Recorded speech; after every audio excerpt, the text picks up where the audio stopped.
Welcome to Balls and Brews, Pod 52. Cheers, boys. Cheers, guys. This is season 1 finale.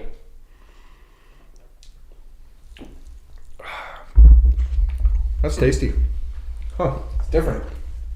Oh, I like that. The Beast of Both Worlds by the one and only Lagunitas. Yeah, repping. Petaluma, California. We've had several of these guys' beer.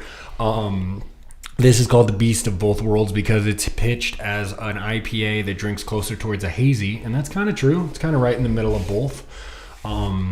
It's an 8%er, so most hazies don't go this high. Most hazies are around the 6-7%ish. Yep. So it's leaning heavier on the IPA, true IPA volume. But what do you guys think? It's Mosaic and Citra hops, so that's the backbone of any West Coast IPA. Yeah. But hazy, do you get a little unfiltered smoothness to it? Get a little bit of that. Pretty smooth at the end. Yeah, I like the way it finishes a lot. You get like it. Yeah, I really like the way it finishes. You do. You get some fruit up front as well, which is always nice. So shout to Lagunitas for they are a hop first kind of beer. Really, they do a lot of good stuff. Don't get me wrong, but they are a hoppy brand, right? Like I would say them and like Stone is known for their hops, and like there's certain beer or breweries that that's what they do. And this one's nice because their classic IPA, it's drinkable, but it's just not my favorite flagship beer. No, it's one of my. I think I've talked about it a bunch. It's like very low on the my one. flagships. The one that you have on your shirt right there was Lagunitas Sucks, which was a brown sugar batch that they fucked up, and it was delicious. That's one of my favorites. Is the brown sugar from Lagunitas, right. But I am not necessarily like. Usually when I see Lagunitas, I kind of take a sidestep. So that's one of the breweries where you're not exactly like, ooh. Yeah, because usually they're kicking you in the face with hops and. Yeah, no, for sure. I feel that. But you went up to VC this last weekend. Yeah, no, I went up Tuesday. Tuesday, okay. We did a little staycation. We had a nice credit. Had a couple new beers. I had a red. No idea where it's from. I think it was from. I want to say it was from Deschutes. I know I've never had it before. It was tasty.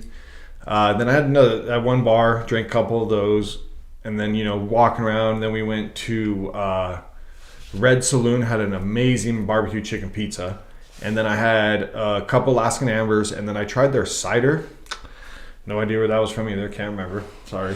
Had a couple drinks at that point. Somewhere with apples. It was tasty too, but yeah. So just a couple new beers. I wish I would. I gotta take pictures of that shit. If I don't take pictures, dude, I fucking. That's what I did. I was at Prost last night, which is a German brewery beer house that they strictly make German beers. Dunkelweisses, Marzens, black lagers. Like they don't stray from their German path. So you got to really like that Bavarian style hop and like wheat. And I can do like one or two. I did a Marzen and I did a Hefe Dunkel, which is like the brown version, the darker, maltier, but it's still wheat. Huh. So, that one was really good. I took a picture had a Marzen. I don't think I've ever had that. I'll have to upload that to Instagram because I took a picture of it because I didn't want to forget it. But that was really good. I normally don't lean towards the German side of things. I don't really either. But every now and again, it's a nice little. Now I was at a German. What else am I gonna do? Right? I'm not gonna not drink the beer. Like that is old school, old world beer. Like that's they've been making those recipes for centuries, like forever and always. Does right? German Bill's Oktoberfest? Does German Bill's for just heavy to you? Like Traditionally, they're just like a heavy fucking. It's so funny because yes, even their lagers, because they don't do anything with hops. They don't do anything with hops. Like you're not gonna find a single hop in a German beer. Lager is gonna be the closest thing you're gonna get, and that's still relatively pale. So I'm sorry, what was the question? There's that there it is. Aren't they usually heavy? Thank you. Like heavy, just kind of like they're just like mostly. They can have some light stuff, but mostly on the heavier side. And it's funny because they're still lower on the alcohol content, which is kind of funny. So even though the thickness of the beer goes up, You can, session beers. They are iconic for their low alcohol out there. They don't really push that. It's 8%ers. That's a West Coast. That's a United States thing. We'll even look at like your Barrel age, Guinness and stuff. Guinness is 4.2. Oh, 4.2. That's right. Yeah. So yeah. that's Irish beer, which St. Patty's Day, what up? That's Coming great. up. Yeah. But yeah, 4.2. So a lot of that shit. It was Newcastle, right? Newcastle's 4 or 5, and I think it's 5. Is and it that's 5? England. Yeah, and it's England. Yeah.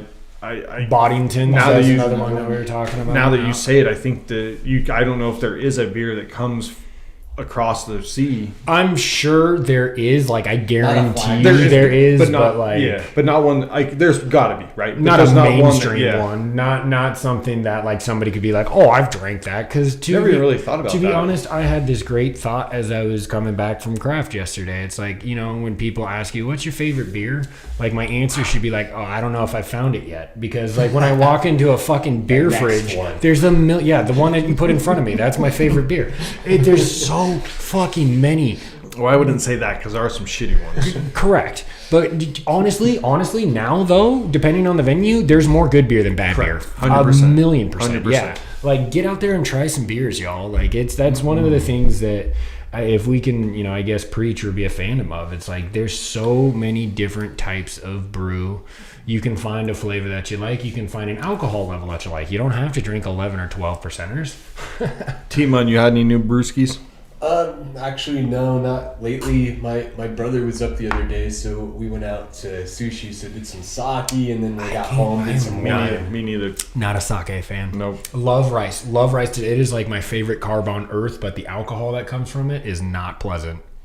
I don't mind. It was my pregame to the wine when I got back to my mom's. Ooh, I love some wine though. Fuck yeah! What'd you drink? Like a red? It was a red blend. It was. I love red blend. Oh, what's your go?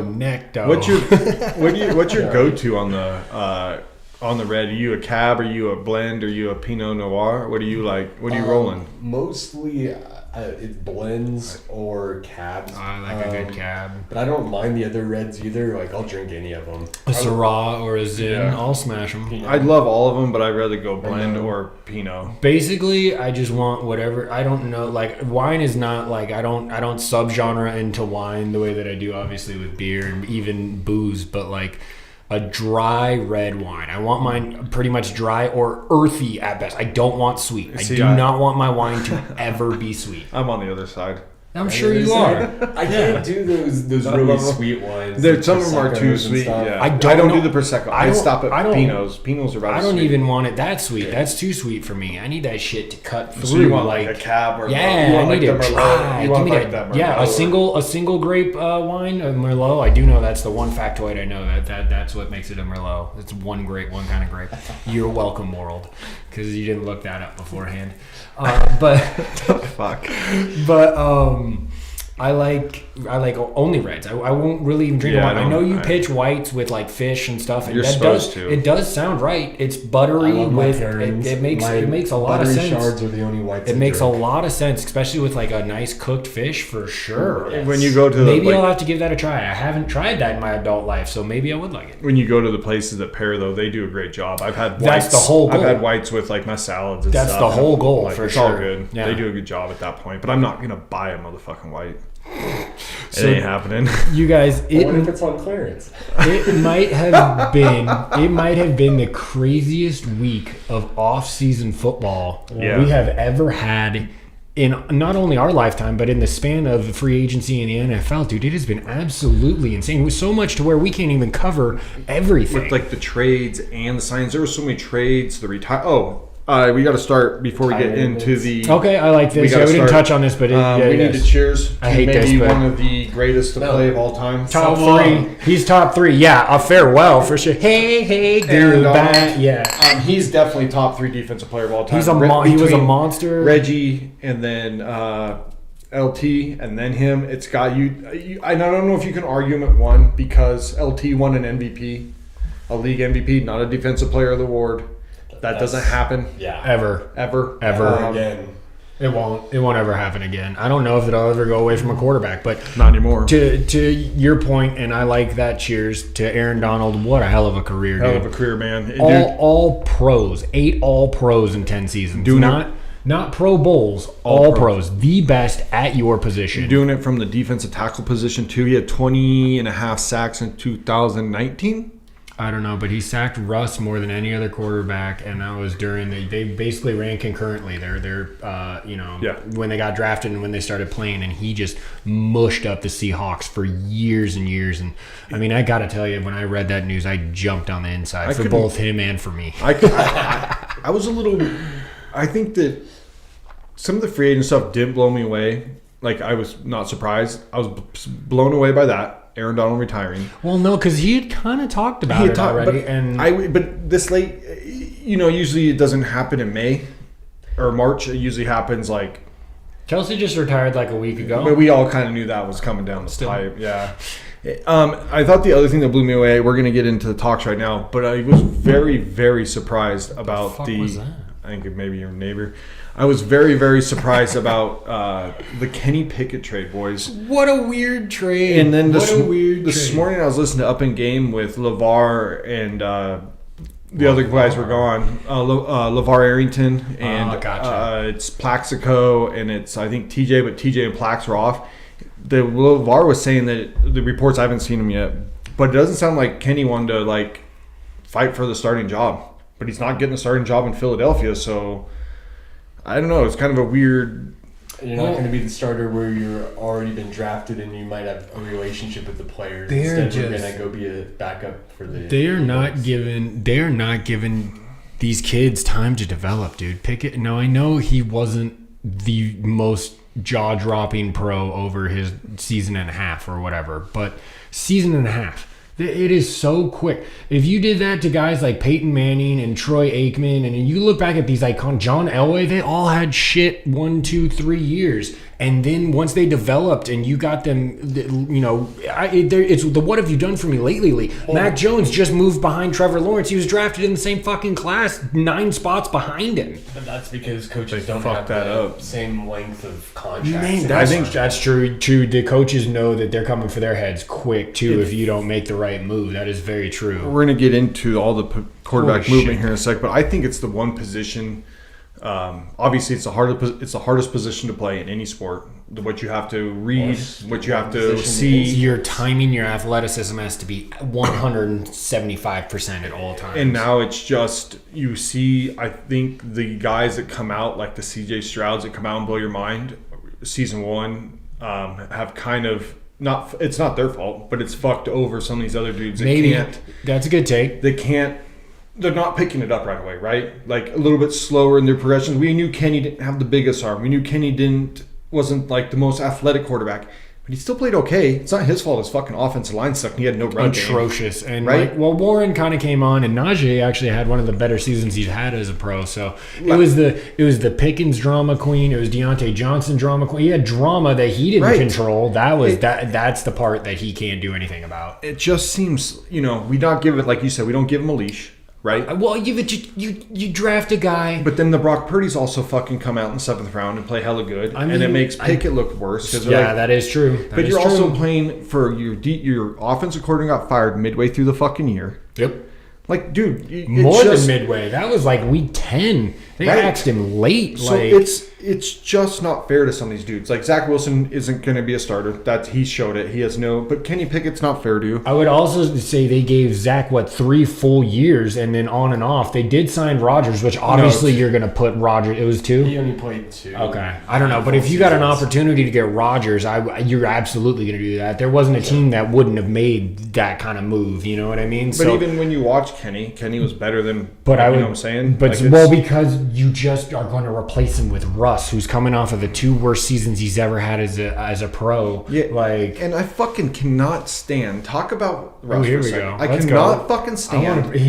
Zach's bringing the wheelbarrow finally. The people that want to use Russ's fucking stats and tell me that he hasn't lost it. Okay, he threw 26 touchdowns and didn't have any picks, but it didn't look good. He looked. Maybe it wasn't the offense he fit in. A good fit for Sean Payton. I fucking hate when people try to use his stats and say that I've he had a good listened year. to deeper dude. dives on this because I was super curious, and I'll give you a couple of those points. I'm going to highlight. I've listened to some of these stats. Okay, Oh, so well, we're talking about Russ. He signed with the Pittsburgh Steelers for 1.2 because he gets he gets all that. Yeah, no, he's absolutely taking care of the Broncos. Give us the stats, Charlie. 5.8% over the middle. Okay, that's it. That's all he's thrown over the I middle of heard the field. that too. 5.8%. I fucking hate the league that. average. The league average. The next above him was 15%. He's 10% lower than the next guy above him. Do you think it's Do you think it's unacceptable? Do you think that now we're going with the No, hype? because he can make that those before? throws. He's a puss. But okay, no other stats. He threw behind the line of scrimmage 30 to 40. I think it was like 35% of the time he threw behind the line of scrimmage or within 1 to 2 yards. He was not dishing downfield. He had only those bombs to Cortland Sutton 1 to 3 times a game. Everything else was within 5 yards. He didn't have any mid-range game. He didn't have over the middle game. So yeah, he took care of the ball, and 26 touchdowns is great and useful, but it wasn't impactful. It's like a lie. Like it's almost like a stat lie. Like I know it's there, but it's not like truthful about what the season was, I guess. Absolutely not. Well, they did go on a little bit of a run. They had 5 in the middle of the season that they won. Yeah, they went on a little bit of a run. So it's not to say that there wasn't a point where he was managing and winning football games, but that throwing bubble screens and back to the Samaje P. Ryan had like 100 goddamn receptions because Russ was just dumping it down the whole time. Just to play devil's 5.8% over the middle, Russ. Sorry. I just feel like his style of play fits the Steelers a lot more than it does Sean Payton's offense. Correct. Payton's development, Motion he's setting and- plays up. It's timing. He wants you Absolutely. to play inside his fucking offense. Right, and that's Like not Kyle, Russell's like game. Sean, Russell's more that backyard guy, and that fits more what the Steelers have done with Russell. But here's the scary part: is now he doesn't have that part of his pocket awareness and presence, and his movability and escapability is not what it once was. He's not as good. True. You have to Still an take upgrade that for Pittsburgh, though. from Pickett. I can't I don't necessarily disagree with that. I can't necessarily. He's a Super Bowl winning quarterback. He was. Is right. Okay. the man still exists? Yeah, no, okay, yes, you're right. Do you think when he was in Seattle, he was on a projected Hall of Fame career? Yes, because he was protected. Because he said is the he right not, things. Is he not a Hall of Famer anymore? Like if he got hurt or he retired, is he getting in the Hall of Fame or has he played himself out of the Hall of Fame with his Denver Broncos? I think he's too fringe. I think it's not certain enough. I agree with that. This next chapter with Pittsburgh is going to play a huge role in whether he gets. He in has there to or push. not. If he pushes for deep playoff runs, even if he doesn't get another chip, as long as he can get maybe an AFC Championship, He's got to look better game at doing it. Right. He's got to come out and throw 3,500 yards, 30 touchdowns, 7 picks. I'm so kind glad of thing. I'm so glad he went to the fucking Steelers. I'm okay with that too. To be fair, yeah, I know you didn't want him on your roster, but you did make a quarterback signing. So let's run through it. So let's start with the big signing, which I think is the best All signing. right, we're gonna do the big one first. Actually, I All think right. it's this. Do There's the two big one that I really first. like. Do There's two. the big one first. Kirk Cousins signed with the Falcons, 4 years, 180. I think it was 100 guaranteed. I don't have the guaranteed stuff in front It of me. was. You're right. That was it. instantly become the favorite in the Correct. South. It's a perfect fucking fit. They went and traded for Rondell Moore for Ritter, which is awesome. What a great move. That's awesome. I didn't understand it for Arizona, but I love that for Atlanta. I didn't understand it for Arizona either. I think Okay, that's are they worried about Kyler Murray? I know we're already sidebarring inside. But you're going to take Marvin Harrison at 4, right? Why not pair him with Rondell Moore? You already lost Marquise Brown. I got to look at the rest of the receivers on the They staff. got Mooney from the Bears. Yes, too. and I was like, dude, the Falcons, Mooney and Moore. So you're 4 receivers. that is a lot. That is a You're- lot. You're deep at receiver. You're set with London, Mooney, Moore. You need probably maybe one more guy, and then Well, you you have got Pitts. and then you have Pitts. So Yeah. you have like this nice little 4 set that should be nice for a Kirk Bijan, Cousins. Tyler Agio. No, he's got weapons all over he's- that dude, fucking field. Kirk all Cousins over that the fucking field. Best thing that Kirk does is he plays in the system and on time. That's why people like Kyle love him. That's why Kurt is so fucking football smart. Correct. He's so fucking he's football not smart. like the most athletic dude. He's not running for 75 yards. But dude, he plays your fucking system. And as long as he's healthy, I don't think this is like Derek Carr that we thought, the Saints Yeah. could win it the year before. This is a different situation. Correct. It just seems even more obvious, I feel like, that it's Atlanta's to lose is if he's healthy. Well, let's talk about the second one. Let's Baker go. Mayfield. Baker Mayfield. staying in Tampa and getting that money. 3 years, 100 mil. I loved it. Golf clap. I loved it. Way to absolutely buck the trend of what we just talked about with people giving up on you too early. He was on 3 teams in a year. So I heard good for him.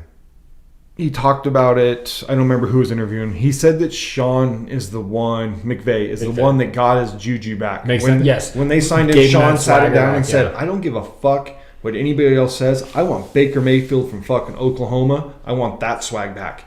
I don't give a fuck what everybody else has said to you. And that kind of gave him his fucking, after the Panthers, after the Browns, that kind of gave him his swag back. We saw it last year. Dude, he was fucking... Well, he was pretty good last year. He was not. Yeah, he was a Pro Bowler, dude. He like slung it. He fit in that. Also, he fit in that offense. So I and wonder. They brought Evans back. They still have Godwin. They still have Otten. So Bucks. They're right in the running with the Falcons. Rashad White. Yeah, there might be 2 teams in the South that make. You know what I'm saying? No, they're right there. Let's not get crazy. But it's that they did lose some pieces on defense. They did bring back Levante David, but he's going in like his 14th year, 13th or 14th year. But like they traded Carlton that Davis. Offense to the has now to grow into this whole unit through this offseason. You're committed to each other. Everybody's under contract. Nobody's worrying about money on offense right now. We're ready to go. We've got our shit. They're going to be. You're going to probably take a lineman in the first round. A lineman, yeah, for sure, because they've invested Clancy and Vita Vea on the defensive line, so they need to go O line. No, Bucks can low key. They're working towards something. You did trade though. We're talking about the Bucks. They did trade Carlton Davis to the Lions, which is a great move for the fucking Lions to get another corner. Because they swung and missed last year bad.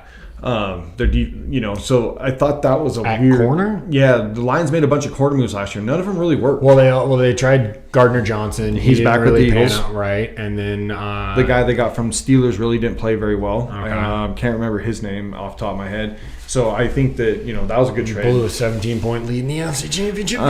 We already talked about Russ. Let's go to Gardner. Sign with to Vegas for 2 years, 25. Brissett 1 year at $8 million, and Jameis 1 year at $4 million to back up at Cleveland, which I think is kind of it's a sneaky signing if Deshaun's not going to play good. Jameis might get a starting role for $4 million, dude. Tyrod Taylor signed with the Jets to back up. Darnold's going to start with the Vikings and probably be that bridge. No, they're not. They're gonna package those picks and move up. But he could be the bridge, dude. That's what I like. I don't know though. But then go ahead. I didn't mean to cut you off. Not at all. Take it away, but you need to talk more. Out of the quarterback signings, the backup quarterback signings, I kind of feel drawn to the Drew Lock one. To New York. Okay. Yeah, because he's a former first round pick. You got Daniel Jones as a first round pick. This makes me hesitant just because I feel like if Daniel Jones could be healthy, that quarterback wouldn't be a question mark. Schneider went on record saying the reason why he didn't re-sign is because we told him he was going to be the backup if he signed with us, and he was going to get a starting opportunity. Right, he was told by the Giants he was going to get an opportunity. Right, to start. Right, because they couldn't throw him the bag because they already have the bag invested in Daniel Jones. But the opportunity to come in and be a day one starter had to have been enticing. That's like one of the worst signings of all fucking time. You called that from a mile away. I got to eat a big old turd sandwich. I actually like the other one that we haven't talked about, and I want to hear. Hold on, I think. Sorry, keep going. I just wanted to finish that thought with just I put Drew Lock kind of in that Sam Darnold category, which is with the Vikings now, as a quarterback that was a first round guy that teams really haven't given up on. Like he's at least projected to be a guy that can play a little bit. And they're not Josh Rosen, who got drafted 10th overall and got ran out of the league in 18 months or whatever the fuck it was.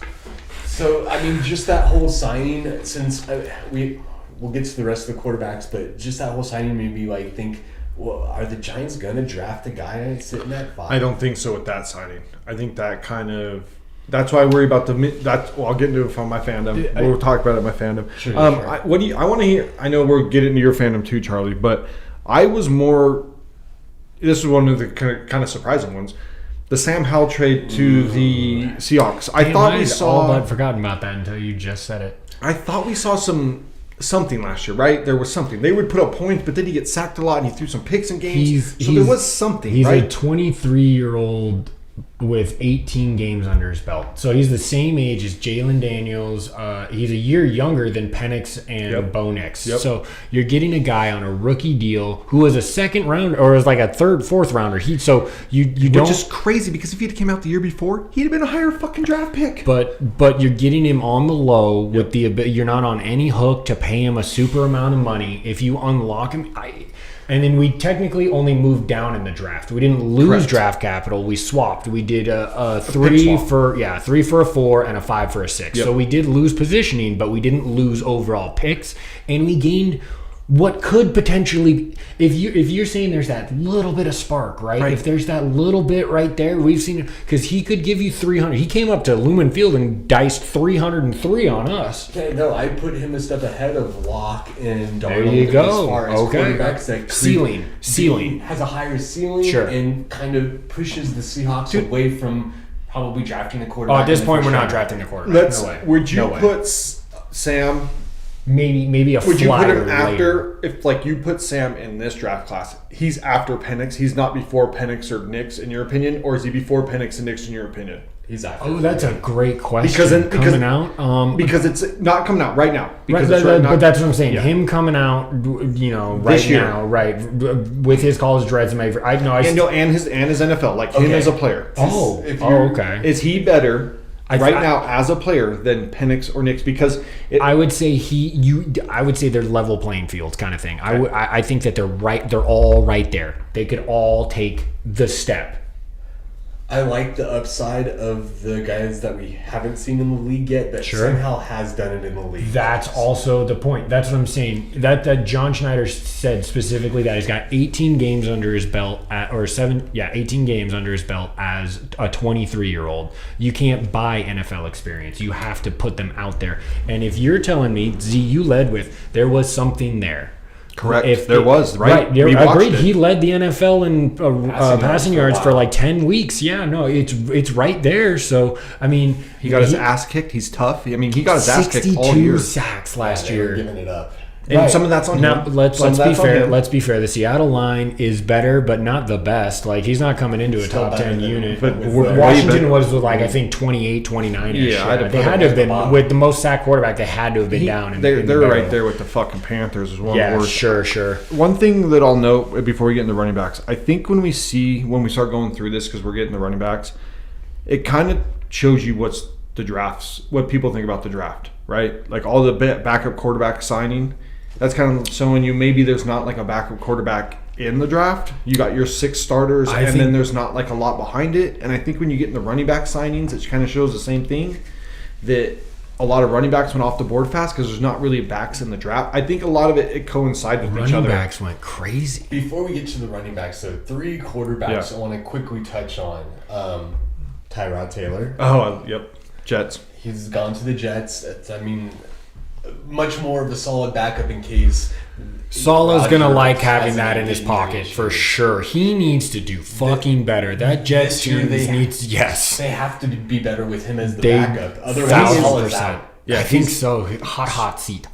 He's just as hot as Sirianni McCarthy. Hot. Another one I wanted to touch on was Joe Flacco. Oh, yes. With the Colts coming truly out of retirement, because he technically was on the couch before the Browns gave him that shot. So, I think the Browns move on from him because they don't want, if Watson struggles, to hear those, Flacco chants, so they eliminate that.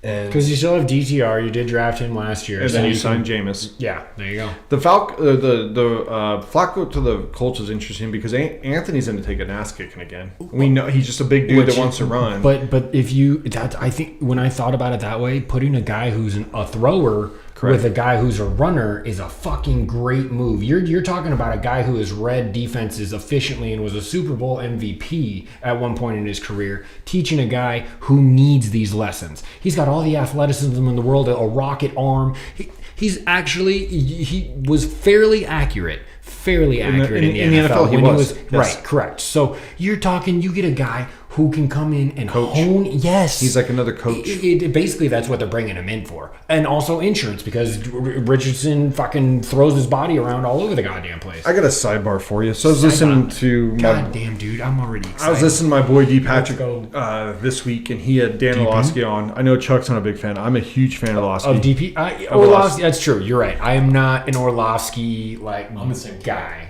Fair enough. I appreciate that. You aren't either. I'm not too big on it. I love Orlovsky. He was telling a story about Sean McVay brought him in and basically told him, "Hey, you're going to come in. I want you to sign because I want you to coach this young kid, Jared Goff. You're going to be like another coach on the field. And you're not going to play." Because Dan asked him, like, "Dude, what was your worst like cutting or how did you get cut?" Okay. And he was telling him, "Well, Sean told me this. I'm not going to play. I'm just going to be the third quarterback." And he's, "Are you serious, Sean? Like, I'm more excited, but you're going to keep 3." And he's like, "Yeah, we're going to keep 3." And then he started a fucking preseason game and threw like 3 picks, and Sean cut him the next day.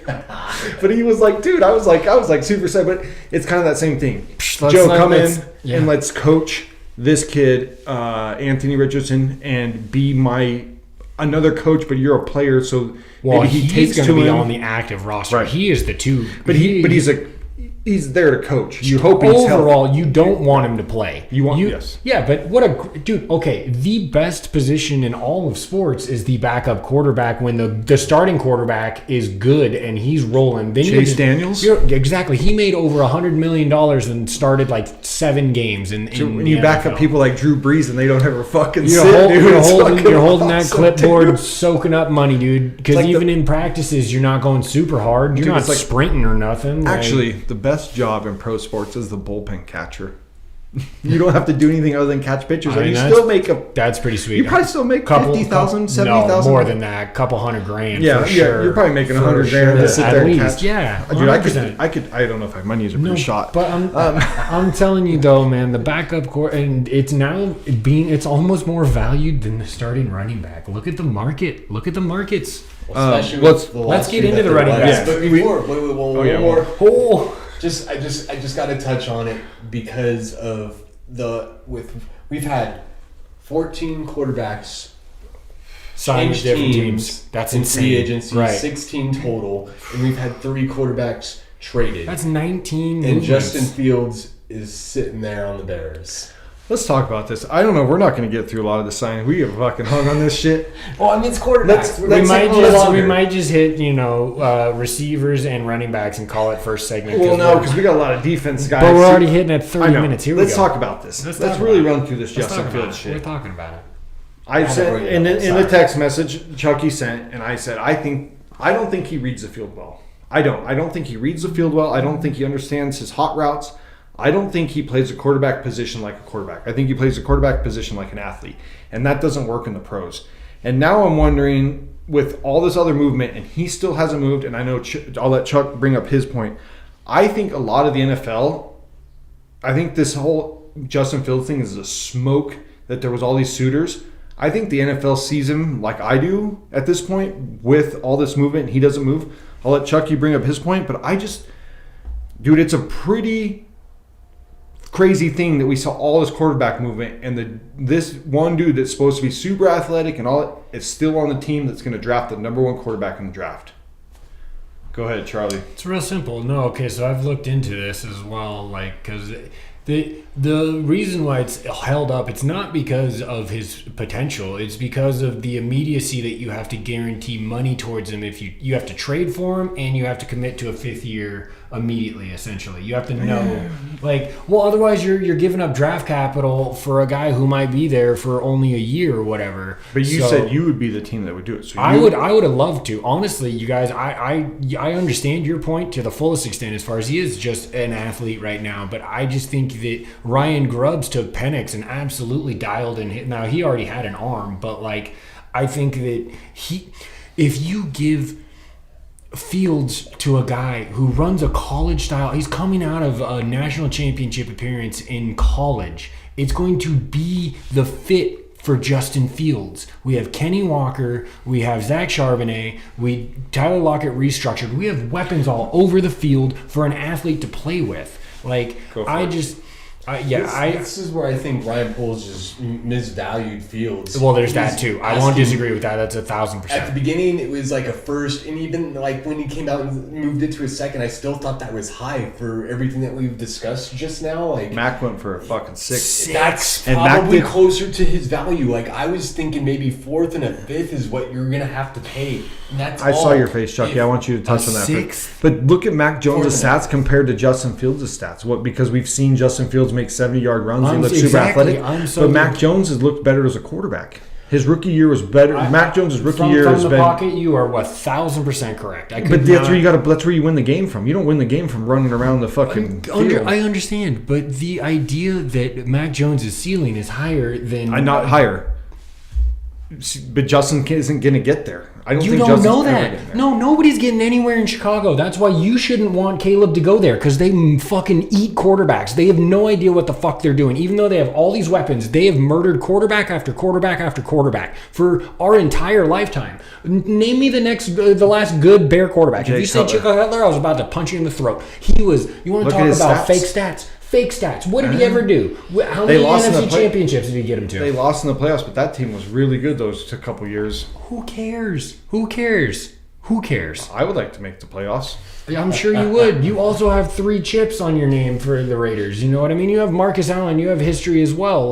But you haven't done anything. Jamarcus Russell, yeah. What I'm trying to say though is you need the right guy to coach Justin Fields. Period. His athleticism is unreal. He does have a good arm. Hone him in and make him an NFL quarterback. And what I'm trying to say on Justin Fields is Ryan Poles, I think, could have traded him for a 3rd-round pick before free agency happened. And then he waited, and now that price is gone. It's gone. And he's either going to be on the roster and a problem, or you're going to move him and get shit. I don't think the 3rd-round pick was ever there. Which is like the first real big fail. I think it was because they came out with the 2nd-round ideas, and I think that's because he was overvaluing him. If he would have moved down to a 3rd, I think they probably could have moved off of him a lot easier. Before all of these moves were made, a 3 would have gotten it. I don't think so. That's what I'm talking about, is that window before free agency. No, I know, and I don't think that was coming off of it. Period. I don't think that there was ever an offer on the table. I think the NFL wanted all this. All the teams wanted this to happen. The Kirk Cousins to the Falcons. Sure. Whether you want to talk, Chuck wants to talk about tampering. Whether that was tampering or not, I think that Kirk Cousins to the Falcons was the only move that Justin was going to be able to go to. And once the Falcons had Kirk, the field was done. Now I think he goes back up at the Steelers, maybe for a 6th or 7th rounder, maybe. I don't think he's either a Steeler backup. I don't think there's any other spots. We went through all these guys. New England, Cleveland got their backup. Minnesota's going to draft and got a backup. Raiders aren't going to do it because they have 2 quarterbacks on the roster too. And O'Connell, So if you start looking at rosters at this point, there's not another team that needs a backup. I just think it's so weird, dude. I think that kid has more in the tank. I just think you gotta. I think he's unlock it. I know that the word potential is never. I think going to the Steelers would be good for him. I still think there's a chance that maybe the Giants bring in another former first round quarterback, just because that room is just a mess of them, and you don't know. It might be worth taking that risk if one of them hits. You know what? Or if you're Chicago, you fucking draft Caleb Williams and you keep Justin Fields and you say you're gonna fucking be on this team, dude. I don't know what else to tell you. That's just gonna make it awkward for the whole thing. Then suck it the fuck up. You have done this. I know this is professionals, but you're not just hurting Justin Fields. You're hurting the rest of the team. What did Trev? You have it written down. What did Pickett go for? Pickett, let me find him real quick. A 7th rounder, a 6th, and they swapped 6 or something. Pickett and a 4th rounder to the Eagles for a 3rd and 2 7th rounders. 25 7th rounders. So they got a 3rd rounder out of it. Yeah, they got a 3rd rounder out of it. We could argue about this topic all day. Let's get into the running backs. Let's just go through them real quick, and then I'll name them out, and then we can hit the big ones real quick. Sure, go for it. Saquon signed with the Philadelphia Eagles, 3 years, 37.5. If he's healthy, that's huge. Josh Jacobs, same thing, 4 years, 48. Derrick Henry, 2 for 16 to the Jacobs, Packers, Henry to the Ravens, which Thank you. That might be the best one. Tony Pollard for 24 to the Titans. Austin Eckler, 2 years, 11. Man, he argued for this much money for 1 year last year. DeAndre Swift might be the best signing. Signed with the Bears for 24. He was the first. He was the first right off the bat. Then you got your Singletary, went to the Giants. Dylan re-signed with the Packers. Edwards went to the Chargers. And then Moss at the Bengals. Wow. And then Mixon went to the Texans. On a trade, correct. And they re-signed him. That was weird. I didn't really love that move. The Texans re-signed him immediately? Yeah. I don't know. How much has Mixon got in the tank left? He didn't really I think more than you think. Do you think? I really like the Antonio Gibson to the Eagles for 3 for $11.25. Sure. Pairing him with Saquon, brand new backfield. No, not to the Eagles. Sorry, to the Patriots. I really liked him to New England. Okay. Yeah, I really liked that signing. I liked the money, and I thought Gibson's like a nice piece. He's a tool, and New England likes that multi-gadget style player, so it fits. But we don't know. This is a new regime. This could be a different team. I just like Gibson as. I think a so player too. generally. He's got good hands, good feet, good head. He's a serviceable dude. Out of all that, I said that I thought Swift was on the best. What did you? And D. Henry. Those are my top two. What did you guys think of all the other running backs? Well, I mean, with Henry, like, it fits the style that they want to play, but with their coordinator last year, they ran a lot of shotguns, so they're definitely going to have to change how they call plays with him as the featured back. I know he's probably going to get a light load during the season. I assume they would save him for the playoffs and probably run more of the rookie that they got last year. Keaton Mitchell and Troy Hill are still there, which are the smaller dudes. It's a perfect pairing.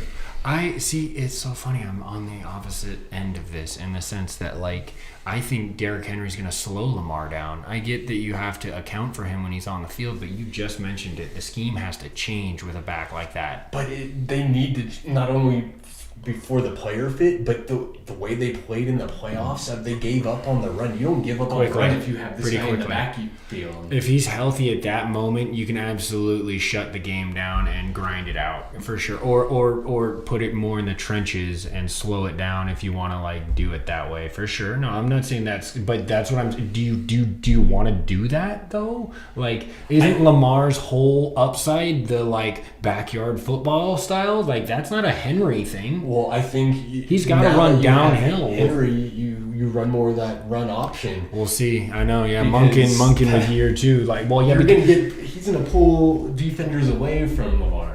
But, you know, he's not a pass-catching back, so that kind of takes out that scheme from when he's on the field. I don't know. It's not that Henry's not a beast. Good God, of course. He's King Henry. He's a fucking monster. He's been running behind a line that's been questionable. Leaky for a while. No, I don't disagree with that as well. I just don't think it's the best scheme fit. I can hear every pen stroke you're making. I know. I'm sorry. I was writing a note, baby. I was writing a note. I'm sorry. But you think Saquon's better signing? Yes.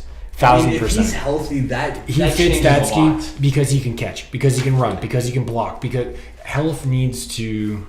I just think that I'm worried about the health too, and I like Swift in that offense. You know what I'm saying? Like, I thought Swift was so dynamic in that offense, and I thought that they would have re-signed him. I know Chuck's a Saquon guy, and I think I'm on the other side of Saquon. I'm more worried about the health of Saquon. If he's healthy, yes, he's fucking explosive. Well, I understand that. You can't, but see, we've always talked about the caveat of health in the offseason. You can't forsook somebody who's healthy now to be unhealthy in the. I don't think that's the right word. I don't think so either. But you know what I'm trying. Yes. But the idea is that you can't say that he's going to be hurt. I understand the history. It's the Penix thing, right? He's had 4 season-ending injuries, but then he had 2 seasons where he was healthy and he went to the national championship. What have you done for me now? Kind of. I guess he fucking still. You just spoke on how terrible that line was in New York, and Danny Dimes was trash. He was Tommy DeVito. He's working with Boo Boo, who was their number 1 wide receiver. He had nobody to take pressure off of him because Waller was an underwhelming signing. Like, he was hurt too. He just retired too. I think. He was. I did not. I think he was. Really? I think he was contemplating retirement. I don't think he's retired yet. Okay, because I thought that. I saw that he was contemplating retirement, but I think he's back. Because I know like injuries has been his issue. Yeah, it's same thing. You know, you got. He's one of the most for like 4 or 5 years. You could have argued at one point with the Raiders that he was in the top 3 of tight ends, and now he's. Dude, those couple years with Derek Carr were fucking really impressive. Now it's kind of. Yeah. But he's kind of like so that's what I'm saying though. He's going to a team. AJ Brown, Devontae Smith, Dallas Goedert, like that line. Even though the odds scary as really good. Fuck. It should be good enough to it all depends on who their coordinator is and all that shit. It's Kellen Moore. That's but right. We'll see. That's right. We'll see. I think that because of scheme, fit, and even age, Saquon is younger. Saquon is still only 27 years old, dude. So, I mean, because of all of that, I think Saquon is stealing away from a all of it. Can we go to common sense in this real quick? Let's throw it out there. Let's go. Tiki Barber came out, and I know he's like, he's on the Fan in New York, and he said, Saquon, you're dead to me because you signed with the Eagles. He goes, and then he came on Dan Patrick the next day and said, I was just talking for the Fan, you go into a rival team. The Giants didn't fucking offer him. How can you say, because he didn't, I'm not going to go to the Eagles. They got the best offer on the table. Fuck you. He even technically didn't even hold out come meaningful snaps.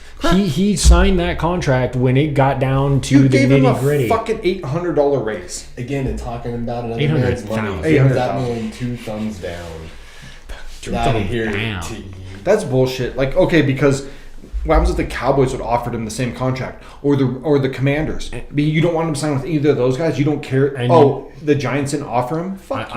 I think also to offset that, Saquon had a really professional response where he's just like, bro, I was there for everybody, my teammates. You ask anybody in that organization, I showed up every day, I worked my ass off, and y'all didn't give me the bag.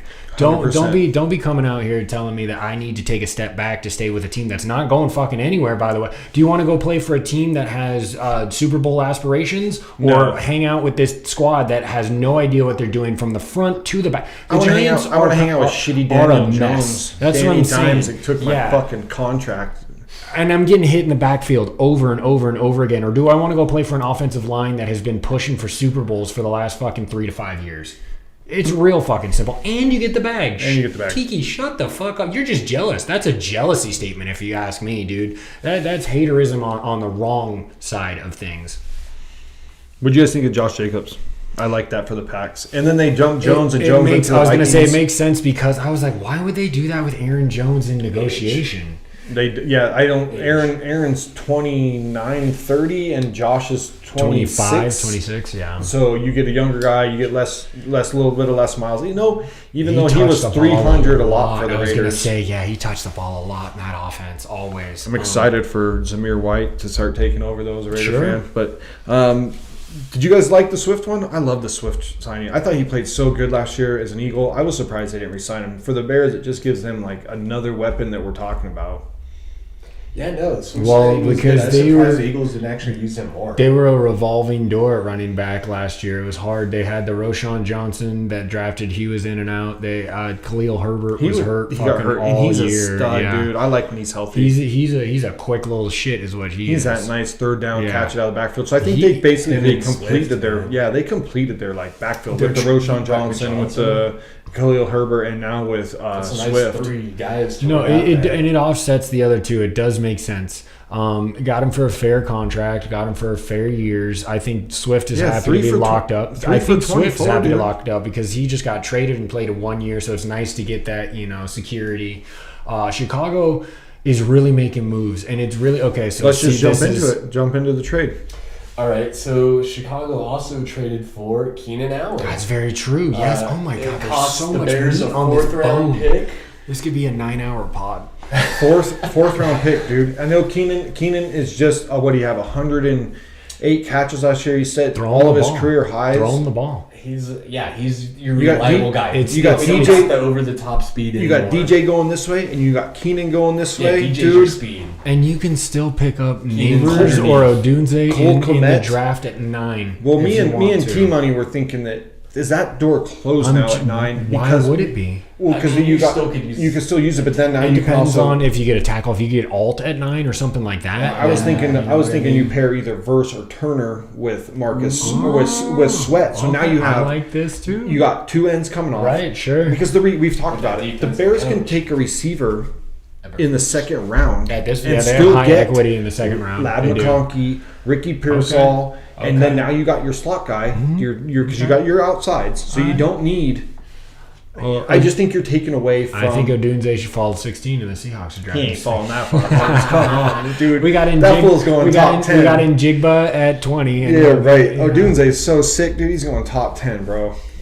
Odunze is my boy. That's why I want to see him. I know. But he's going. It won't happen. Homeboy's going top 10. Nor do we need to trade up to get him. We don't necessarily need a wide receiver. So since lovely. Since we're in the receivers, Higgins has been tagged, but now is asking for a trade. Yeah, as well he should, because they know that you can't keep him and Chase on a number one contract. It's just because you have Burrow. You can't do that. The cap is not situated to pay 2 wide receivers and 1 quarterback.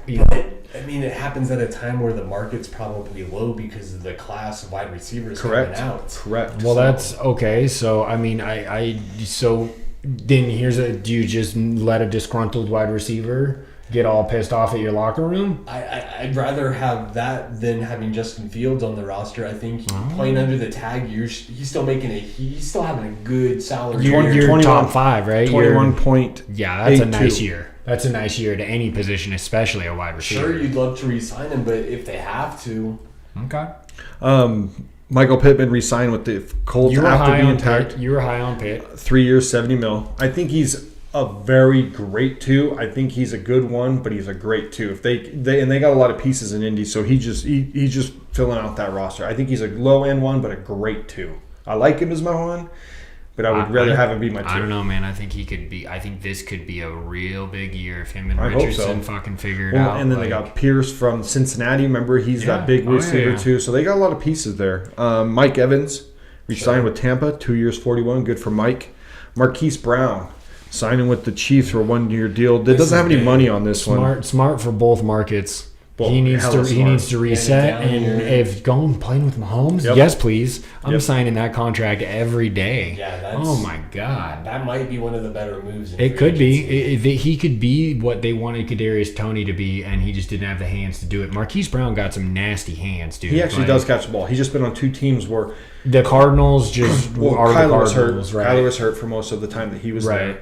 And they were, back quarterback to back quarterback. And then the Lamar and him just didn't work very well. They were okay, but they moved off of him pretty quick. They got a first rounder for him after 3 years of service. So I mean, not a bad trade by Baltimore by any means. Calvin Ridley, that's probably the biggest contract, which kind of is wishy-washy with the Titans, 4 years, 92. But that takes playmaker off the board for me at 7, right? You're going to get Alt or a Fashanu or Latham. Now you're protecting Levis. You got Levis the weapons. You got Burks. You got D-Hop. Let's not forget about and D-Hop. You got Kevin and you got Calvin Ridley. So you got three dudes now, like Burks. No, it's just so weird. I saw this meme, this excellent comparison that they didn't want to pay a 24-year-old A.J. Brown $100 million, but they bring in Calvin Ridley, who's 6 years older, and give him 92. I wonder if there was stuff on the back end that we didn't hear about. Who the fuck cares? A.J. Brown is a top 5 wide receiver in this game right now. Like, how do you really? We'd have to lay some wide receivers out. We don't have time for that. He might be top 10. We'll have to revisit that off pod. We got to revisit that. I don't know. I'm closer to Chuck, though. I think he falls right around Still, 5. Calvin Ridley's not top 10, and you just paid him like a top 10 wide receiver. Fuck no. So there you go. We thought he was going to fucking blow up last year, and he was not good. And can I sidebar into while I'm saying we're talking about somebody dropping the bag? How about fucking Carolina not getting 2 firsts out of Brian Burns and then trading him to the Giants for a fucking 3rd and a 5th? Can we get the DNs? I know I wanted to rag on that too. I know I want to talk about that too. We might just do offense today, y'all. I don't even know. Let's get the receivers. And we need a beer. I need a beer. So we got Ridley. The Mooney went to Atlanta, which is great. We talked about that. Signing, yeah. Gabe Davis to Jacksonville doesn't do anything for me. I don't think Gabe Davis is so. Lost. But it's weird that he got the value he did because he lost a lot. 3 years, 39, dude. Yeah, no, that's not small change for a guy who didn't live up to. He had a great couple of games with Allen in the playoffs a couple of years ago, and he rode that wave, and he had no hands really over the line. He was dropping balls. No separation either. Though. He's a big dude. If you can't separate, and you're a big guy and you don't have hands, you either have to have hands or separation. I think I like who they replaced him with. I love it. fucking Curtis Samuel and Max Hollins. I love the Max Hollins signing. I didn't see Max Hollins went there. I saw that Curtis did. I was a huge Max Hollins fan for the Raiders that 1 year. Dude, hands and fro. Well, he's hands big, and fro. And he goes he's up tall and, as shit. He goes up and he high points balls. Yeah. Dude, I really like good both those. Body awareness. Good body awareness. So Curtis Samuel, we just said Bills.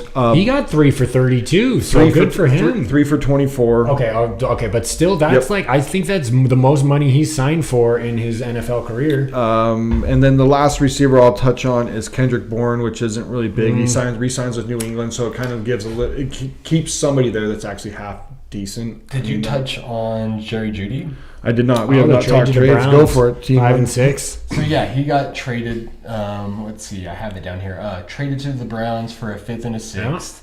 That's all it cost him to bring him. It's a great move on the Browns part. Deontay Johnson, another receiver traded from the Steelers. Ceiling high, still on him. That only cost them. It was a quarterback. They traded Dante Jackson in a 6th for Dante Johnson in the 7th. Yeah, that's such a good signing for the Panthers. Agreed. Even though the Panthers just fucked young, up, but he's young though. Even though they just fucked the Brian Burns deal up. At least they got something in that wide receiver. Let's take a break before we get into tight ends and off the rest of the offense and the tight end movement was crazy too. Offensive line. I really do think that all this movement has to do with like the tight end stuff. It's because there's not really great tight ends in the draft. We're going to come back with segment 2. Stay with us, man. This is hot. Welcome back to Balls and Brews. Cheers, boys. Cheers. Yeah. Free agency pod getting thick.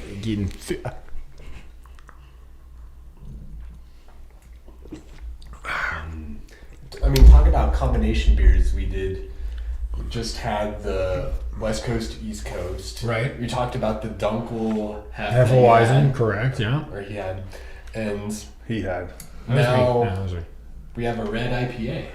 Which is, a good version of said. It's been a while since I've had this in Coffee. Dawn of the Red drinks at 7%. They're out of Eugene, Oregon. The throwback can, so they bottle. I'm sorry, they kind of changed their marketing, their labeling, and I gotta tell you, it's a little bit more boring than the original one, which was like a zombie hand busting out of the earth, and it said Dawn of the Red. And it was obviously zombie thing. Yeah, it was fucking killer. I think I love Ninkasi as a brewery. I've had a lot of your specialty like barrel aged stuff. You do a lot of really good barrel aged beers.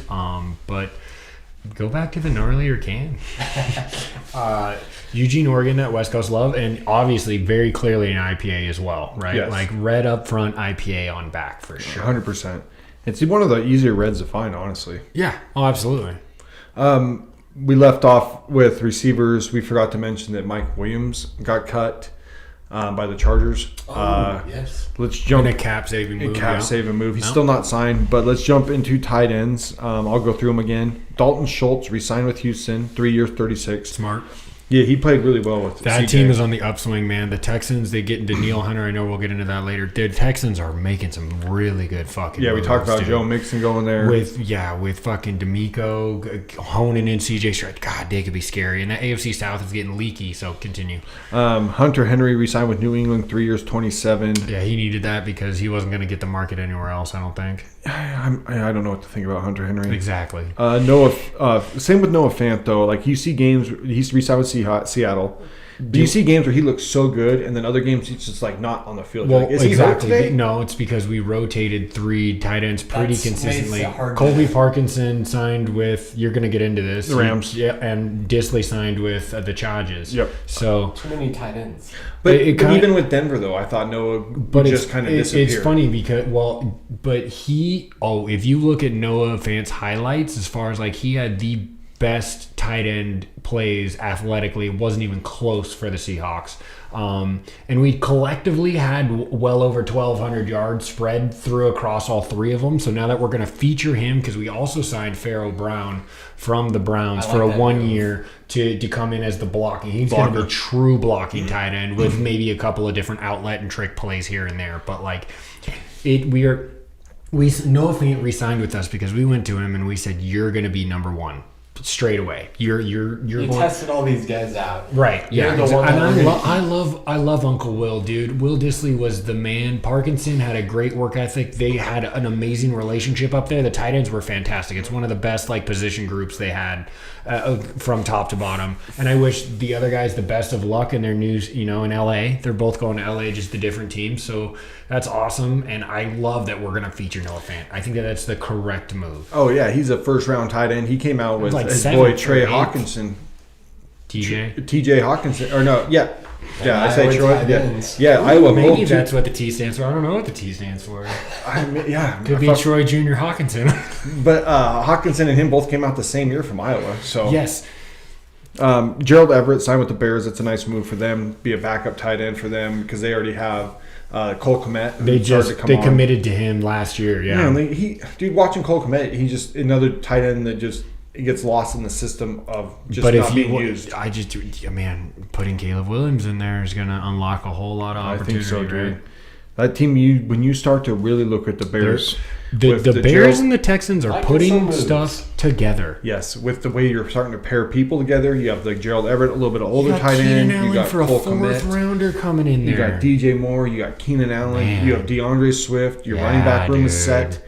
That's why I really think they go D end at 9 with that verse or DJ just to put Okay. somebody I like that or too. the UCLA Lafayette. Sure, why not? Leitu. I think it's like it's Leitu is his last name. Leitu, I yes, can't Leitu. think of his first name. I'm It's sorry, like sir. Latuifa Leitu or something. There you go. Something That's like very that. close. I think that's way better than your first shot. Sorry. Well, I don't have it in front of me, and I was trying to think about it. It happens, dude. The Islanders, they have crazy cool names, man, and I cannot pronounce them. Like, Right. So that's why Lord. I just think you're doing a really good job. At this point, you're finally team building at this point. Like looking at like moves, you start to see teams actually team building. Some teams aren't. They suck. Like the Cowboys. Colby they didn't Parkinson. do anything but cut people, dude. Still linebacker. That's because you're gonna have to pay some mediac quarterback $60 million fucking dollars. 57, yeah. Dude, I'm not paying him that much. Adam Trotman, who actually had a pretty good year last year for Denver. Where are you at? Tight You're end. still tight ends, okay. Adam Troutman had a pretty good year for Denver last year. He re-signed with them. Austin Hooper, 1-year deal. Gesicki with the Bengals, I think, is really awesome for Yes. Joe Burrow. For both of them. That's, I think, the best tight end move. of the group. He's athletic. And he just didn't. He was with the Pats last year, right? No, Yeah. the Dolphins. No. No, Well, he it was went the other from way around. He went Yes. from Dolphins to the Pats, Yeah. and didn't get used at all. Yeah, no, nobody got used in that. That offense was putrid. dude. Another one that's sneaky. Sneaky. Irv Smith Jr. signs with the Chiefs. I didn't see that. They have 4 fucking tight ends on that roster now. Noah Brown or Noah Gray, Kelsey, The 84 kid who's Watson, like Watson, Brown, Kelsey, and now you're bringing in Irv Smith. Irv Smith. I didn't even think about that. That's 4 times. It's okay. And they played all 3 of them. All those They guys. did. They all got significant touches. And then Jonnu Smith signed with the Dolphins for 2 years, 10, which For Jonnu, him to he's had get a the couple money, down good. years. That's good for him. Not great for Miami. right? I think he's still a solid guy to have. I do Okay. agree. I do For that amount, sure, you'll let him take up 1.2% of your cap. He's not like a featured tight end as far as it goes anymore, but he's still, I think, a solid player to have at that I agree position. with Trev. I like the Gesicki one the best, maybe because of the money, but Schultz too. Re-signing in Houston, 1,000%. Such a good move. Let's jump into the. I traditionally, like I've said this several times, I don't pull for Texas sports, but Houston just has this. They just have this aura right now, dude. They're just building. They're doing it the right way. It seems like they got rid of the Deshaun Watson drama, got a fuckload in return for that, and have done nothing but make solid draft picks, good trades, and good acquisitions with the cap. It's what every team wants to do right now. Granted, they still have to prove it kind of on the field, but damn, Houston's doing something, man. Let's touch on the linemen in general. Like I'll go through the top couple tackles, and then centers, and then guards, and then we can just we'll just touch on them in general, right? Go for it, yeah. Tyron Smith signed this morning with the Jets. That's just the Jets have got a couple guys coming in.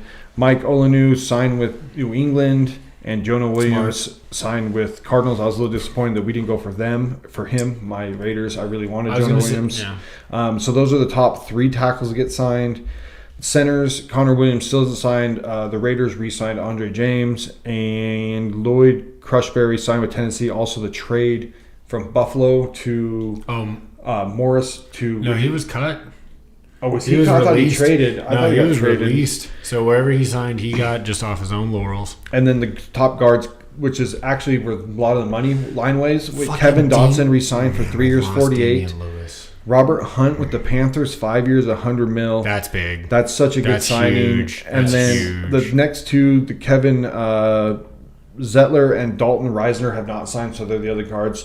But the Jets also signed John Simpson to play guard. So the Jets have done a lot of offensive line building at this point. That Go offensive figure. line has been reworked. They fucking need Go it. figure. 3 new guys. They Yeah, cannot. 3. They cannot go into this season remotely with the same staff that they had on that line last year. They definitely retooled it. I think they still address that in the draft. I agree with you I don't think that 1,000%. has to be a first round Because pick their anymore. offensive, their skilled players are there, dude, for sure. Except for maybe a tight end because Uzama didn't really work out. We were talking about Brock Bowers, maybe go. Brock I Bowers. know we were a little off pod talk, but I still think that they should go offensive line though, right? That's more imperative than a tight end because you still have Garrett Wilson. I think you can afford to. You still wait have until the Brees second Hall, or third who should be round. coming back to be a full health this year. I think you take that offensive lineman in the second I think round. so.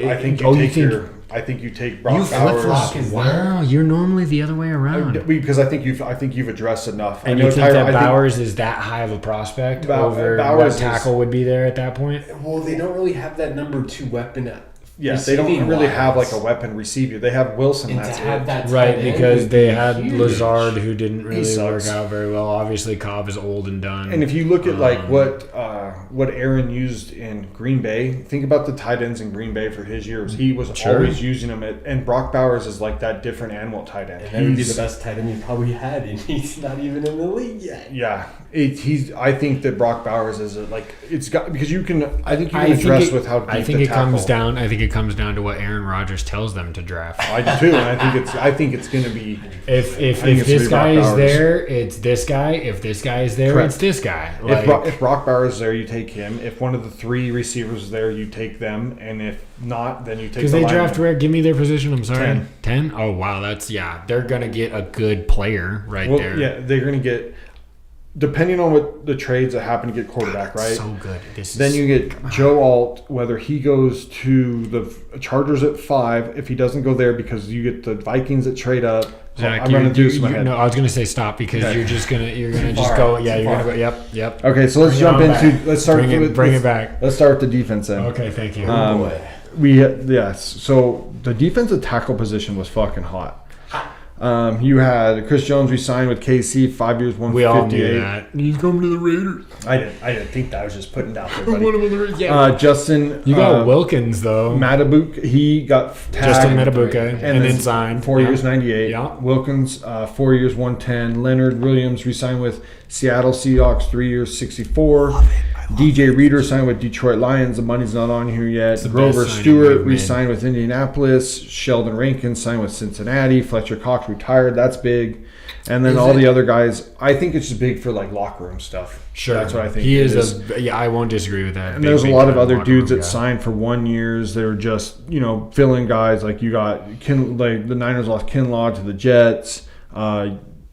There's Nichols. The Raiders lost him. Armstead to signed with the things, Jaguars. and I then think that's a Armstead big signed. lineman move. Yeah, I don't know why that's. Maybe is he on the ends? Is that why he's not on this list?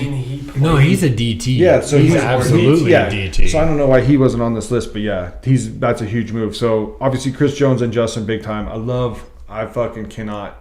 I told you guys Christian was my number 2. Obviously I wasn't ever he's a stud. I love He's a that stud. move. Pairing him with Max Crosby, and nobody's mentioning this. I can't believe I haven't heard this, but if Tyree Wilson lives up to his top billing at number 5 overall, comes in healthy, and then wrecks the other side, that's Well, I don't. He's not wrecking the other side. Mine just becomes. He's not wrecking. He's not wrecking the other side. He plays better as a middle. He didn't do good on the end. well, But he's he was doing- also but he- not but he- healthy. but he he needs put- to put on size. As but- crazy as that sounds, he's a grown man, but he's small for that position. He came in at what, like 245, 255? No, like he's one of the. I thought he was one of the bigger ends. He's one of the bigger I thought ends. it was the other way around. He's one of the bigger ends. Okay, He played better up the middle, and really. Well, you watch more Raider football. As soon as McDaniels was fired, and then Pierce let Patrick Graham do what he wanted, the defense totally changed. Okay. By moving Tyree inside, gave a little bit more speed inside. So now and then you're Malcolm pairing Kuntz, the two of them. Yep. Malcolm Kuntz was coming off the outside, who we did a good job drafting, which I was a big fan of 2 or 3 years ago, and he's finally it's coming good alive. to have this Raider inside knowledge, because I would have thought that Tyree played was way better coming off the inside in that stuff. Crazy. But he can also play on the outside. He does good run stopping outside, but he blitzes. He pressures the quarterback better from the inside. Okay. So now good you to have know your weapons. Yes, so I think that's why I loved it so much, because now you have Christian Wilkinson and him with Wilkins with Kuntz and Crosby and fucking an up and comer. And Wilkins came out and he was like, "Dude, I'm so happy to be with Crosby, and I can't wait to work with this young kid Tyree." Dude, it's you know, one thing I will also say, shout out to Max Crosby, as we've shit on a sidebar. I'm going to sidebar into Max Crosby. I know he's right, and you're going to love this too. I'm sure you've seen him. He gave nothing but love to his homies going to other teams. Yep. He said, "You're getting a real one. Get your bag. I love you, dog." And like, Max Crosby is the exact thing that you want to see in a teammate, and it just a person in general. You know, coming from his background and where he's at now, like he might not have the appearance that you like, because he's all tatted up, and he might have that swagger that annoys you or whatever. But when you get down to the mushy gushies of that dude, he's there to. He's a real one. You can tell. You're calling him at 3 a.m. saying, "Max, I need your ass," and he's there at 3:05. We talked about LT getting an MVP, league MVP. Sure.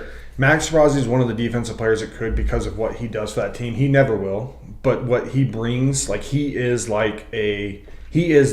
basically a Raider for life, I hope. He is exactly what we need. He's the face of our franchise. How many defensive players are faces of franchises when you have like the quarterback movement? There's some, like you have. It just depends on what the rest of your roster looks quarterback like. First. Yeah. And we don't have that. Easy call. We don't have call that. there. But once again, Max, thank you for shining the light on the successes of your teammates and of your friends, and not saying opposite of Tiki Barber. Eat a dick, Tiki. We're all pissed off about that shit. But I think I know go ahead and touch on your guy and Leonard, because I know you were fucking stoked. Oh my god, that was the one that we needed to make because of the capital we gave up last season. We couldn't give up a 2 and a 5 and not re-sign. Oh, there it is. Dude. Signed with Jacksonville, 3 years, 51. It's at the bottom of the list. Sorry, Armstead? Boys. Sorry, boys. He is getting in that age range. He's the 30. He'll be 30 at the start of the season, so that's kind of where you're weary. But like his movement, his quick, dude, he came in there, and once again, locker room guy, just so good, and he played with an endless motor. Even at his age, he was just moving people. We need to fortify the middle, because Boye Mafe coming off the edge, and Derek Hall is also under contract, had a good year as well. Go ahead. We restructured Darrell Taylor. I can go on the Seahawks. Your draft now, is Byron Murphy still an option at 16 with Leonard re-signing, or now are you looking at another position, not even player, just position-wise? Correct. I love that we're super flexible right now. Then, except linebacker, except you don't draft a line, at 16, because we don't have two like the Lions did. They had the leisure of having 2 first-round picks to grab the linebacker with their second. But I also think Jack was better than the dudes. Anybody coming out, right? No, yeah. I have second round guy for you probably. I think so. Yeah, but we don't have a second rounder. We don't have a second rounder. You have because you have to go. We traded it for Leonard. That's right. Right. Yeah, and we traded our second, third. We had 2 thirds, and now we have a third and a fourth. You have a third, no second, but you have a third and a fourth. Yeah, because of some of the moves. You can get Jeremy Trotter. That's the one we need to really aim for. Trotter needs to find his way onto our roster. And that's a third. That could be look how many linebackers went in the third round last year. Sure, but it does leave us flexibility at 16, because we're going to let the quarterback market eat itself alive at the top. At this point, with bringing in Howell and Geno, it's going to the Howell signing is it solidifies the idea that we have in Seattle now. Will it work? I don't know. know. I hope so. You feel strong enough. Yeah, exactly. And I'm okay with it that once again we moved down, but we didn't necessarily lose like draft picks. We changed them when you could get better prospects in theory in the third round and the fourth. But do you know if you traded your higher third or your lower third? It was ours. It was the higher third. It was the higher third. Yeah. Okay. Which clarification. Sure, thank you. And I just think that getting a young we're basically drafting Sam Howell if you think about it. He played 1 year in the NFL, whereas you got a guy like Penix who had to play 6 years in college, right? And Bo Nix played 6 years in college. Wasn't it 6 Yes. Yeah. Well, I mean. They were there for 6 years. Okay, but that's what I'm saying though is you're talking about a kid who has NFL experience at a younger age, who led the NFL through 10 weeks in yards and TDs. I mean, it's there. You give him anyway. Once again, I could talk about the Seahawks forever and always, but like we're talking about, I don't think we draft DT at 16. Mm-hmm. I think we restructured Darrell Taylor. We have Boye Mafe. We have Derek Hall. We have a lot of good outside pressure. I don't know, safety, but I don't think you value that at 16 in this draft. And I think you guard. We need a guard. Yes, Powers Johnson. We don't have we don't get one of those top guards. Powers Johnson's a center. Right, I know, but we don't have a center. We don't have a center under contract right now. So 16 seems pretty. He's in that range right there, right? And like, it's what people bitched about the Cowboys doing, and look what that did. Exactly. I know I've spoken on this a million times. The downfall to Seattle was trading an All-Pro center for a tight end. Well, that's the other thing. Interior linemen aren't valued as high, but when a team has a good one, it is such a big difference. There is nothing. Jason Kelsey, we just let him right off into the sunset as one of the best centers to ever do it. They got drafted in the 6th round, was considered undersized, but led a fucking ferocious line for years. If you can get that at 16, you don't have to move. You don't have to bar. Yes, originally Byron Murphy would have been excellent if we hadn't assigned Leonard Williams, or I really think it's really curious. I think we have Jaron Reed for another year up the middle as well, who played well last year. So, I think the Powers Johnson at 16 is kind of where I'm at. Or if Fashanu drops, or if like one of the tackles for some reason has the slide, I'm okay. Offensive line at this point, 16 offensive line. Trev, what's your favorite defensive tackle signing before you get into edge defenders? Honestly, it's probably yours. Like I thought. Oh, absolutely. That's the best one. It is difference for that defensive line, and you need it so much in that division. Oh my God, the quarterbacks are insane. You got to kill them. You got to kill the quarterbacks. We already have one killer, and now we just put another one in the line. I know. No, it was by far the scariest signing for the rest of the NFL. You looked at that and you're like, holy fuck, dude, Wilkins is gonna go play with Crosby. Like, we are in trouble. I hope it fails. Let's jump into the edge defenders.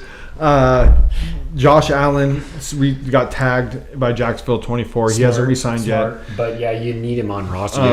You gotta tag him. You're not letting him hit the market. I'm skipping the next one because we're gonna have a huge conversation about the next one, and I'm gonna run through the other ones that we'll talk about. I'm so curious as to what the next one is. It'd been Burns. Daniil Hunter signed with the Texans for 2 years, 49. That's good. Texans signing. It's a good signing. Oh my God, dude. One of my favorite signings was the Eagles signing Bryce Huff, who didn't even start and had like 10 sacks last year. In New York, yeah. For 3 years, 51. I really liked the Eagles sign him. I was kind of hoping that might have been. I didn't realize he's going to go for that much. I was kind of looking at him myself. Jonathan Greenard is signed with Minnesota for 4 years, 76. They needed that after losing Hunter. Yeah. Zadarius Smith signed with Cleveland. God, Cleveland always re-signed with Cleveland. Yes, re-signed with Cleveland. Smart. Yeah, it is. He's played great in that defense over the last. Well, he doesn't have to play every snap. He can come in and just go after the quarterback. Because he is kind of aging. Josh Ertz was re-signed with New England. Leonard Floyd with the Niners. That could be a sneaky good move right there. This is another one that I think. Andrew Van Ginkel for the money for the 2 years, $20 million with the Vikings. That's a nice signing for them to replace Kendricks or not Kendricks. I'm sorry, with Daniil. But then you got Greenard and Ginkel to kind of replace Hunter. That's not bad. Who was that linebacker in the middle of that fucking defense for years? Was it Kendricks? Yeah, Kendricks is was Kendricks. Yeah, Kendricks. But, okay. But they have Ginkel as they have him as an edge defender, not really the linebacker. Then you got Autry signed with the Texans. Again, another great signing. Danico Autry. Dude, I feel I'm the AFC South. I am starting to shake in my boots because they also have equity in this draft, dude. The Texans could be real good this year.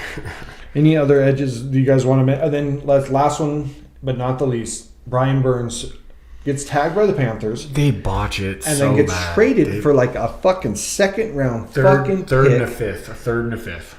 They don't get a first for Christian, and they don't get a first for Brian Burns. What the fuck are the Panthers doing in the front office? It looks like the worst front office maybe in the league. That's awful. I mean, timing comes down to it. I understand them not wanting to move off Burns, but having missed out on the 2 firsts that the Rams had offered, now it just looks so bad. It looks so bad. Well, because you didn't re-sign him. If you would have re-signed him to the big one, I don't blame him. But what I'm saying, though, is like you could say, okay, obviously we didn't trade him because we were saving up to give him the bag to build around him. And you didn't even do that. Bad planning. Oh, yep. Dude, that is probably the worst, like, I don't know how that GM kept his job after that. You squandered 2 first-round picks in consecutive years for a 3 and a 5. No, I'm not saying talent doesn't come out of those rounds, but they got a 2. So the fuck, what? God damn. It's one of the worst fucking moves I've seen. And I like the move for the Giants to then pay him and pair him with Kayvon Thibodeau and Dexter Lawrence in the middle. Absolutely. That line is looking ready to go. So, I mean, the Giants have a lot of other shit they got to worry about. But yeah, they got a fucking overpaid quarterback. But, dude, I just like...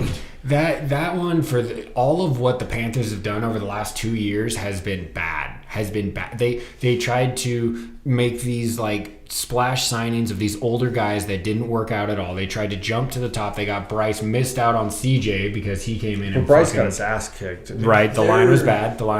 But they also invested in Nguanu the year before, so they tried to get the top 5 tackle, and he was just They get rid of Brian Burns for 3 to 5. They didn't get the value on Burns. Not even close. But I do like that they did bring in the guard, or is he a tackle? They brought in somebody, a guard. I thought he was a guard.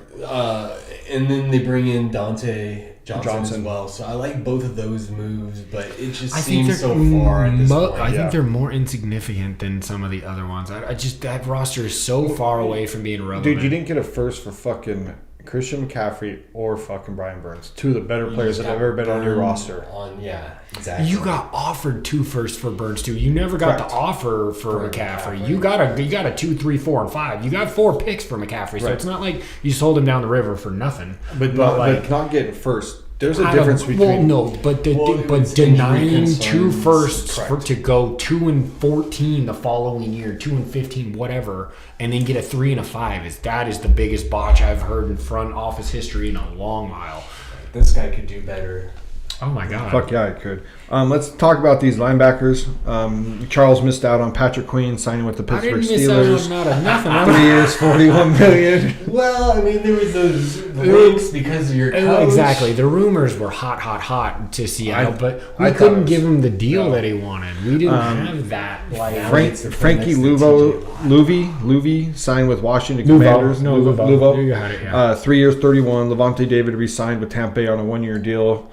Jordan Brooks signed with the Dolphins for 3 years, 26. Bobby Wagner signed with Washington Commanders. Brooks so bad. 1 year. I wanted to keep Brooks so bad. Azir Al-Shir signed with the Texans because he's going back to play with fucking. So smart. Yep, 34. Signing. He's going to be good for them. Every position group you have mentioned outside of quarterback, because they don't need one, they have made a good move. Correct. Every single one. They were top on tight end. They made a good running back decision with getting Mixon. You said you were a little weary about the signing as far as giving him the money, right? But you're talking, they're just putting it together, dude. Correct. Devin White signed with the Eagles. No money on this, it doesn't say, but he did. That could be a good move. It could be. He had a real down year last year. But he still played a lot of snaps in the NFL. That guy could be serviceable, to say the least. To touch on a couple other names, Drew Tranquill re-signed with the Chiefs. I thought he was a fucking strong safety. I didn't know he was a linebacker. Agreed. 19 mil, but the Chiefs lost Willie Gay, their middle linebacker, to the Saints. So that could be more significant than it's not for a lot of money, but Willie Gay was like the guy that was, he was the coach of the team or the coach of the defense at that point. And then let's see, is there any other names on here? And then Kenneth Murray signed with the Titans. And then Devin Bush went to the Browns. There's a couple other. Morrow signed with the Bills. You listed all 3 of the starting Seattle Seahawks linebackers from last year. You didn't even mention the one that we signed. Yeah, he's not on the list, and I didn't mention, the one that the Niners signed either. You ain't getting into the club because the Niners signed who they signed, Trev from the Pack, and then who'd you guys sign, Chucky? I completely forget his name. Well, I was going to wait to get into it on the fandom. Okay, we'll get it on the fandom. But no, okay, so I don't know, like... B-Wags, look, I get it, going to D. Quinn out in Washington. That's another team that's made some really sneaky moves, like for a draft capital and money-wise to bring in people. Austin Eckler, Bobby Wagner...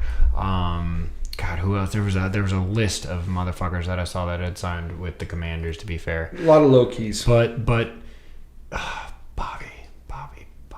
You should have retired in blue. God. He wants to play. You guys didn't offer him. He only went for $8 million? We could have found $8 million for Bobby.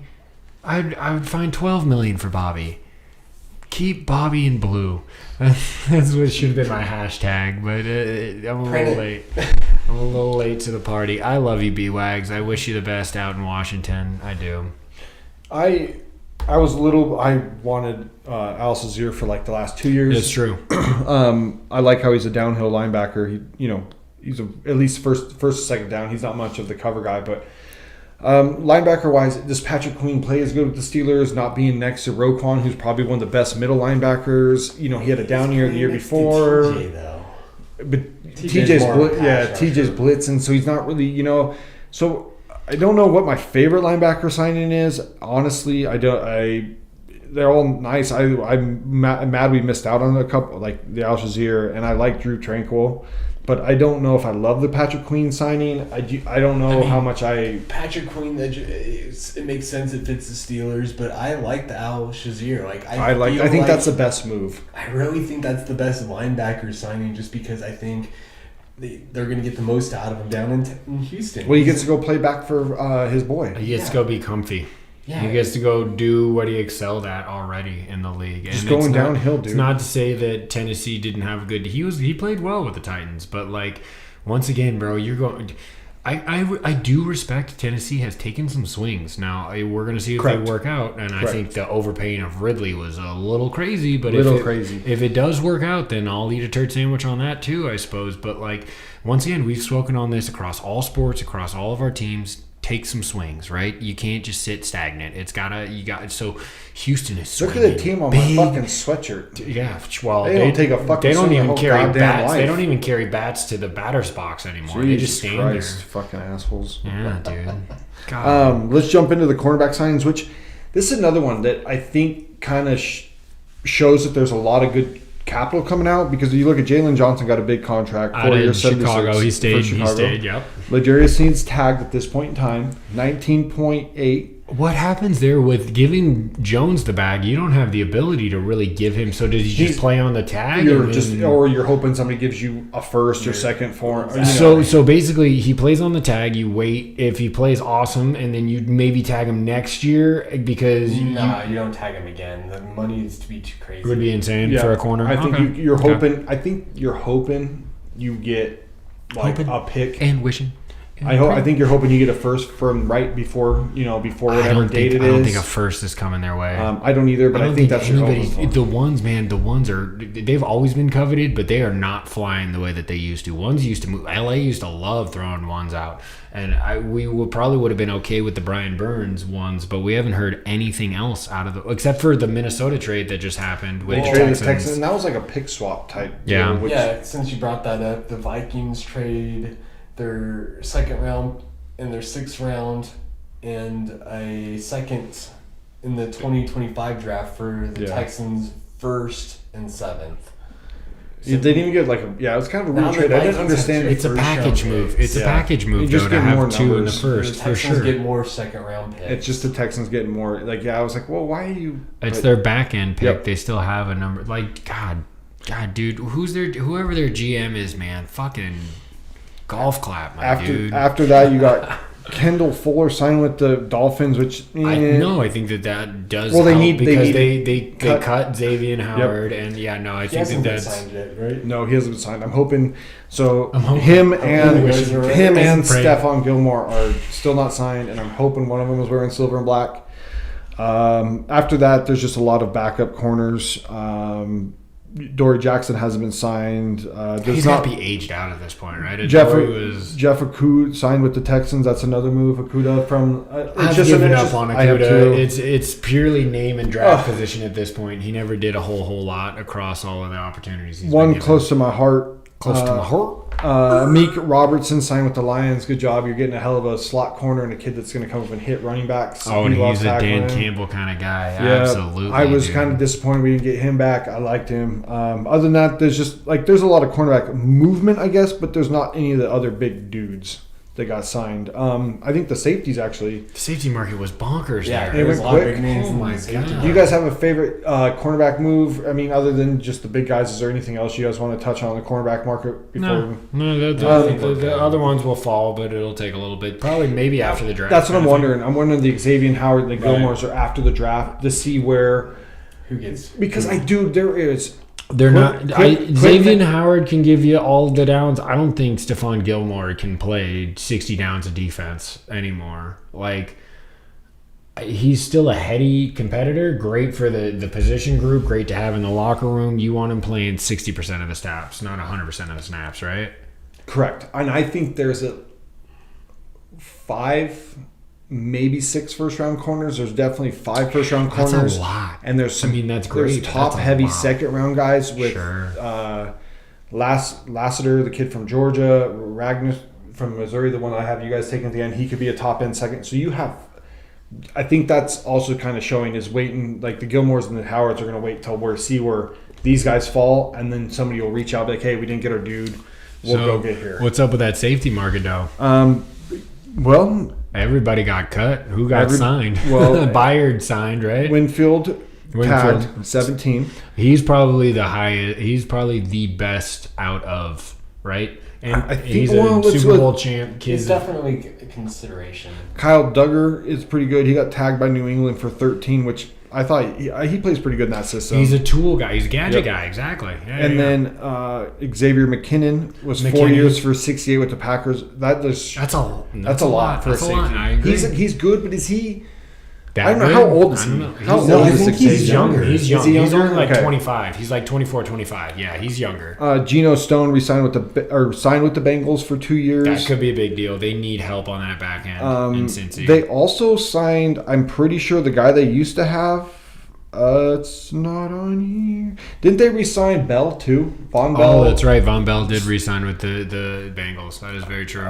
Geno Stone signed, or we already talked about Jordan Fuller with the Panthers. Jordan Whitehead with Tampa. C.J. Gardner-Johnson Whitehead to Eagles. Tampa is a good move, and I think C.J. Gardner-Johnson back to the Eagles is a good move. He fits. He didn't play very great with the Lions, but he fits kind of the Eagles mode. Yeah, more. Yes, correct. I agree with that. Who others on you? Micah Hyde hasn't been signed. Nice.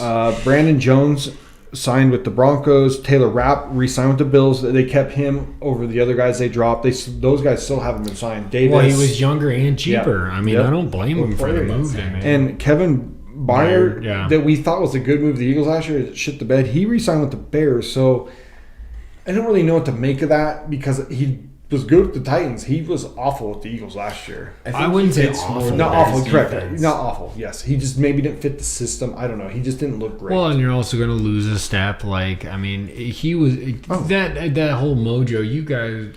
That's because they haven't re-signed Eddie Jackson. The Bears haven't re-signed Eddie Jackson. So that move, that answers that, right? That does make sense, sure. Oh, Jordan Poyer did sign with the Dolphins. So the Dolphins, wow. There you go. Okay. Dude. Are you guys a fan of Jordan Poyer like me? I mean, I think he's a pretty good safety. He was hurt last year, but is he past it now?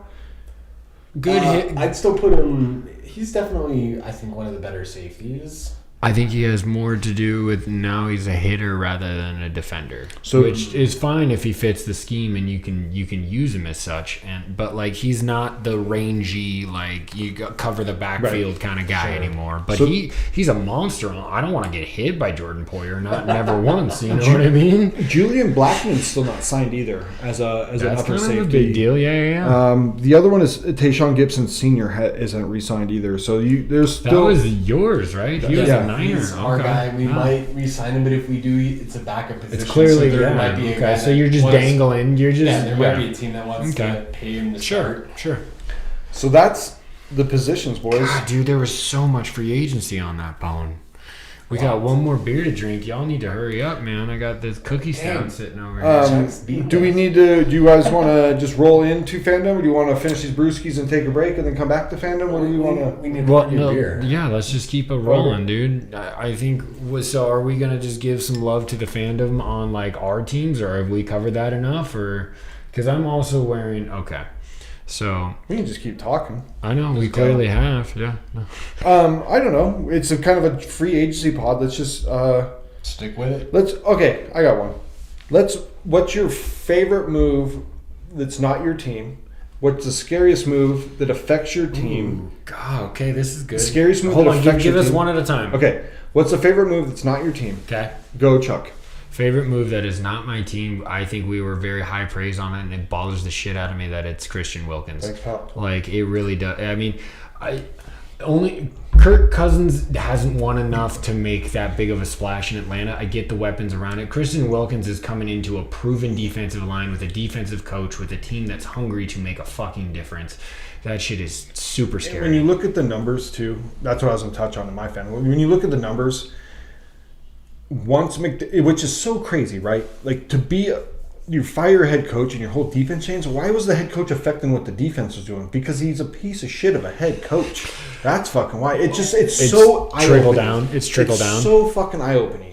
To like he shouldn't. Yeah, it's so eye opening. So yeah, that is the. I hate to say that that's my favorite move from free agency overall, especially because it's nice when a DT can reset the market too for his buddies. My favorite non-favorite is the Hollywood Brown signing. Really? To the Chiefs? That does make sense. We spoke very highly about that for sure. If you're a competitive team, if you're trying to win a Super Bowl, you have to go through Kansas City at some point. Correct. They've proven that, yeah. They just got that guy that feels like he's a perfect fit for that offense. My favorite move It's a good take. Is the Brian Burns steal. Like, that is highway robbery, dude. I was going to say Gesicki to the Bengals because I think that is... I really think that's going to be great for Burrow. It's a good call, too. But Honorable mention. It's very hard not to say that you got another edge on top of Thibodeau, who's been... He was good. He's a rookie, though. He's still super young. His rookie year, he caught on about midway through. And then last year, he did well. Like, for a team that wasn't good, he still had a good year. Right. Adding that to what you said with Dexter Lawrence, with what you didn't have to give up, like, if I can get an edge rusher that's that good for fucking a second-round pick, dude, sign me the fuck up. Okay, what's the one move that scares you the most as a Seahawks fan, as a Niner fan, and me as a Raider fan? That's a tougher one. That is, because now you're asking... Okay, go ahead. I'm going to think within my Brown division. Is the move that makes me... To the Chiefs. Sure. I thought we played them really well because we were able to... They're not great. We had linebackers that could move with Kelsey. We didn't have to worry about the receiver position as much, where Bryce was kind of there, but the rest of the receivers sucked. I think Marquise Brown going to the Chiefs is going to be a big problem. For me, it's Sam Howell. If the Seahawks if they get their future quarterback without having to pay like a high price for him, division wise, that makes it. That's I don't want it. No, I'm thinking about the division and the breakdown, and the Cardinals haven't really made anything that scared the shit out of me, and the Niners haven't really. It was the Javon Hargrave last year. I got one for you for the Cardinals. Okay. I think that Jonah Williams going back to left tackle where he was with the Bengals before they re-signed Brown, and he had a good year. That is a good move. I think that because do you think that's going to make that big of a difference? Now your line is set with Paris Johnson Jr. at the right. He was fair as a rookie, but he could take a step forward. He was a top 10 pick. He was like number 6 overall. Yep, and he had a good enough rookie year that shows that there's progress there. They also re-signed a guard. I think that's a very underrated move with a quarterback like Kyler, and now you're a Kyler healthy. But I think it's underrated. It's not scary. I think it's underrated. But that's what I'm saying. I'm not fearful of any of the, because the Niners they didn't really have the ability to make a splash. Yeah. And they're still going to be the cream of the crop in the NFC West, because you're looking at the Cardinals, like we just touched on, and then you're looking at also the Rams that. What did the Rams really do? The Rams are just they're just hanging out. They're just hanging out. Jimmy Garoppolo. So that doesn't. So within the division, I'm not necessarily. I was more scared about what we did and didn't do ourselves rather than the division. Okay, so let's touch on that, because I got a fucking bone to pick. Not with you guys, with my team. Well, thank you. What's the one move that you are fucking pissed that has not happened yet? Oh, has not happened? For your own team, for or just in general? Your own team. You cannot see past why the fuck your team has not made this move. Well, man, honestly, like, all of them have. Once again, you're putting me in a corner, because I don't feel like letting Bobby Wagner go again for $8.5 million. Fine. If there's anything that upsets the living piss out of me, is we can find the fucking budget for a guy who just had 183 fucking tackles. Now, if he looks at that and says, "Look, I want to go play for Dan Quinn because that's who I won my chip with," you can't make a guy sign if he doesn't want to sign. But if we didn't once again try to offer him because we never see that kind of stuff. Right, correct. So McDonald, I think that's a really bad missed opportunity. Bobby Wagner was a second team All-Pro this fucking last year, and if he's getting less than $10 million a year, you didn't find that in the pockets. Yep. That does upset, because we were already. Jordan Brooks had already signed with Miami. We had fucking Devin Bush wasn't going to make that. He didn't really pan. He hasn't panned out since he's been drafted. We needed Bobby Wagner, and the fact that we didn't make that happen does upset me now, because that is the biggest question mark right now on my team as a linebacker. It just is. Well, it's empty. Exactly. So there you go. Okay. There's the Seahawks. So I'll go next, Joe, because I saw you thinking. It's because where in the fuck are we going to take a corner or a right tackle at some You point? haven't taken a corner in like... When the fuck am I loved getting Jack Jones last year. I thought he was cool coming out of Arizona State. I actually had him in a couple mocks at that like 4th, 5th round. We got him to come over. Nate Hobbs is a stud, but when are we going to go get like a corner or a right tackle that's going to be worth a shit? I can't wait for this brewski.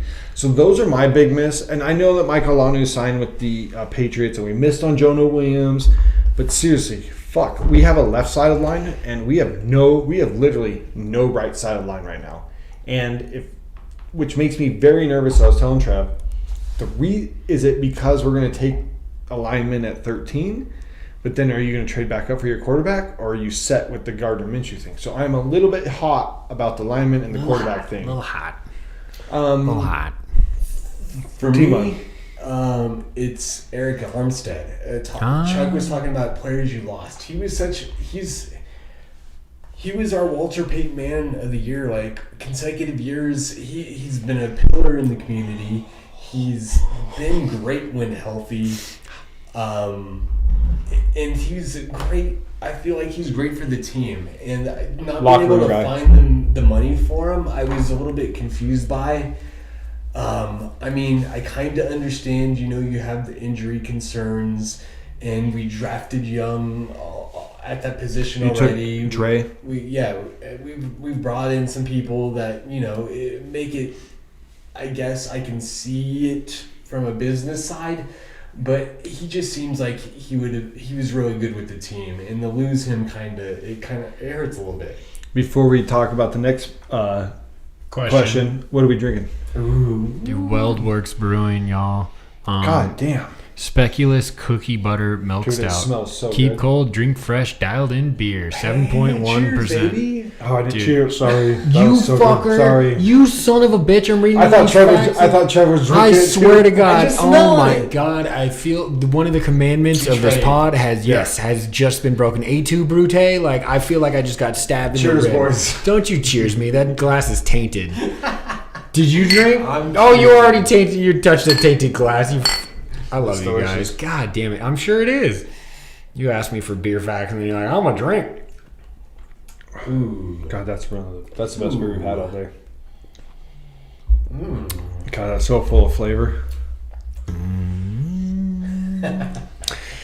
Look at the can too. Look it up on Instagram, guys. The dude. can is sick. Cookie butter, dude. Exactly. So it's got Dude, it's so good. cookie butter, vanilla, cookies, and milk sugar. But it's the right. You're very excused. Wow. It's the right kind of like sweet, I guess. Oh, it's I mean, Zach already finished. I don't even know if he tasted it. To It's be fair. delicious. It's my favorite beer of the pod. We're gonna have to. It's at Lee's. You can get it. So hit it up and get some more cans because I felt like you didn't taste it. I'm going to. That was a delicious beer. WeldWorks, you guys. So we did. Where's that out of, Charlie? They are out of Greenlee, Colorado. I don't even need to look because I just remembered it. Yes, Greenlee, Colorado. Have we? You said have we had others? Well, yeah, because we did the pastry stout by them. that's That right. was Okay. it. Was the golly, forgot we about just that. it inspired me to buy Yep. this one off of the back of that one. It was the cinnamon toast. It was the French toast. French The French toast. toast. There you Yes, go. French toast stout. That was French toasty, and this is cookie buttery. Dude, and it's- WeldWorks is absolutely slaying the game because this drink's at 7. Zach, 7. How many of those could you drink? Well, there goes that one. Yeah, So. I've gone. That I was put like down 2 sips. what I put down 5 of those. Oh, the Fremont. Dark Stars. The Yeah. Dark Stars. Put down 5 of those one night. God damn, I can that's handle it. good. God damn, WeldWorks. Last question before we end.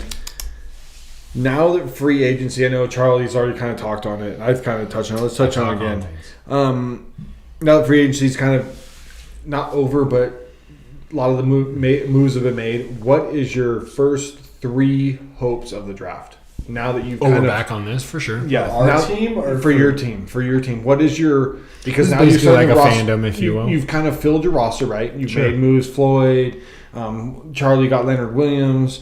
What's your That Leonard Floyd, I forgot to touch on that for you. Well, I I'll think touch on that's that. that's your I think that's a what I thought sneaky you pick. were gonna say. I Your That's a scariest really move. sneaky pick. I thought that's what you were gonna say. I your forgot scariest about it. move. If I was honestly thinking about it, that probably is. I'm saving it. Because KJ Wright coming in there to make a difference with because The Greenlaw is going to be linebackers. down for a little bit. But So Floyd literally just can come in on fucking passing downs and be on the other side of Bosa. He doesn't have to play every if there's down. that too, right? No, for sure. You can use him however you want. He's gifted in both rushing and in coverage. So not gifted in coverage, but serviceable. But Correct. very good getting I at. mean, should I just roll into it since we're talking about it? I mean, Leonard Floyd, bringing him in as a pass rusher. We got Matos. you're getting us right. So Gross you're getting us the Matos 1, 2, for 3 our- based off of what you built. So our run game kind of defender, and then we still have Drew Jackson. I feel like in free agency we've filled like that other defensive end position opposite of with Bosa. a couple guys. Yeah, there's gonna be a rotation. Maybe Bosa will go out if he needs a break, but otherwise there's gonna be a rotation on the other side, and we're still looking, I think, in the draft to address tackle because I think we're only gonna you're have- aging out of Williams. Yeah, I think we're gonna have him one more season. So I think like a player like Kingsley from BYU is like a guy that could be in the first round, but probably could fall to the second round just because he's a little bit developmental. But we don't have to start him, so it makes a lot of sense for the Niners at that spot. Guyton could be an Oklahoma kid at the end of the first round. If he's there, like, yeah, I'm not sure. I don't know if he falls that far. Sometimes I know in the mocks he does, or even Mims does, but I don't know. Mims if isn't, either in one real of life. those- Mims isn't falling that I don't far. I don't know if either one of those guys is going to be there. Guyton, I could kind of see. Mims, people see as like this dude. He's like the prototypical. He's like 6'8". He's huge. He just hasn't had like a lot of reps at that spot. I think Guyton maybe falls just because maybe Your Oklahoma, your Oklahoma, correct.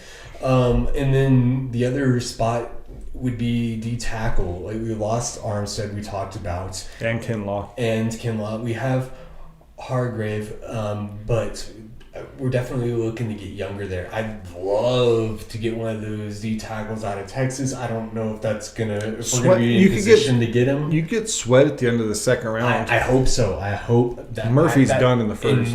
Murphy's gone in the first. In my mocks, that's what I'm looking for. Murphy's out. Top in the 20, first 20. Yeah, that's what I'd say. 20. The Niners brought in and they traded for a couple one D tackle they traded for, and they brought in a couple in free agency.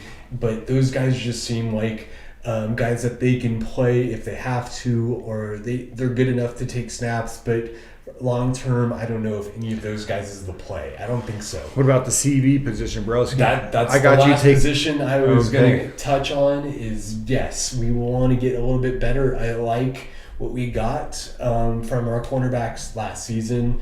I'm blanking on.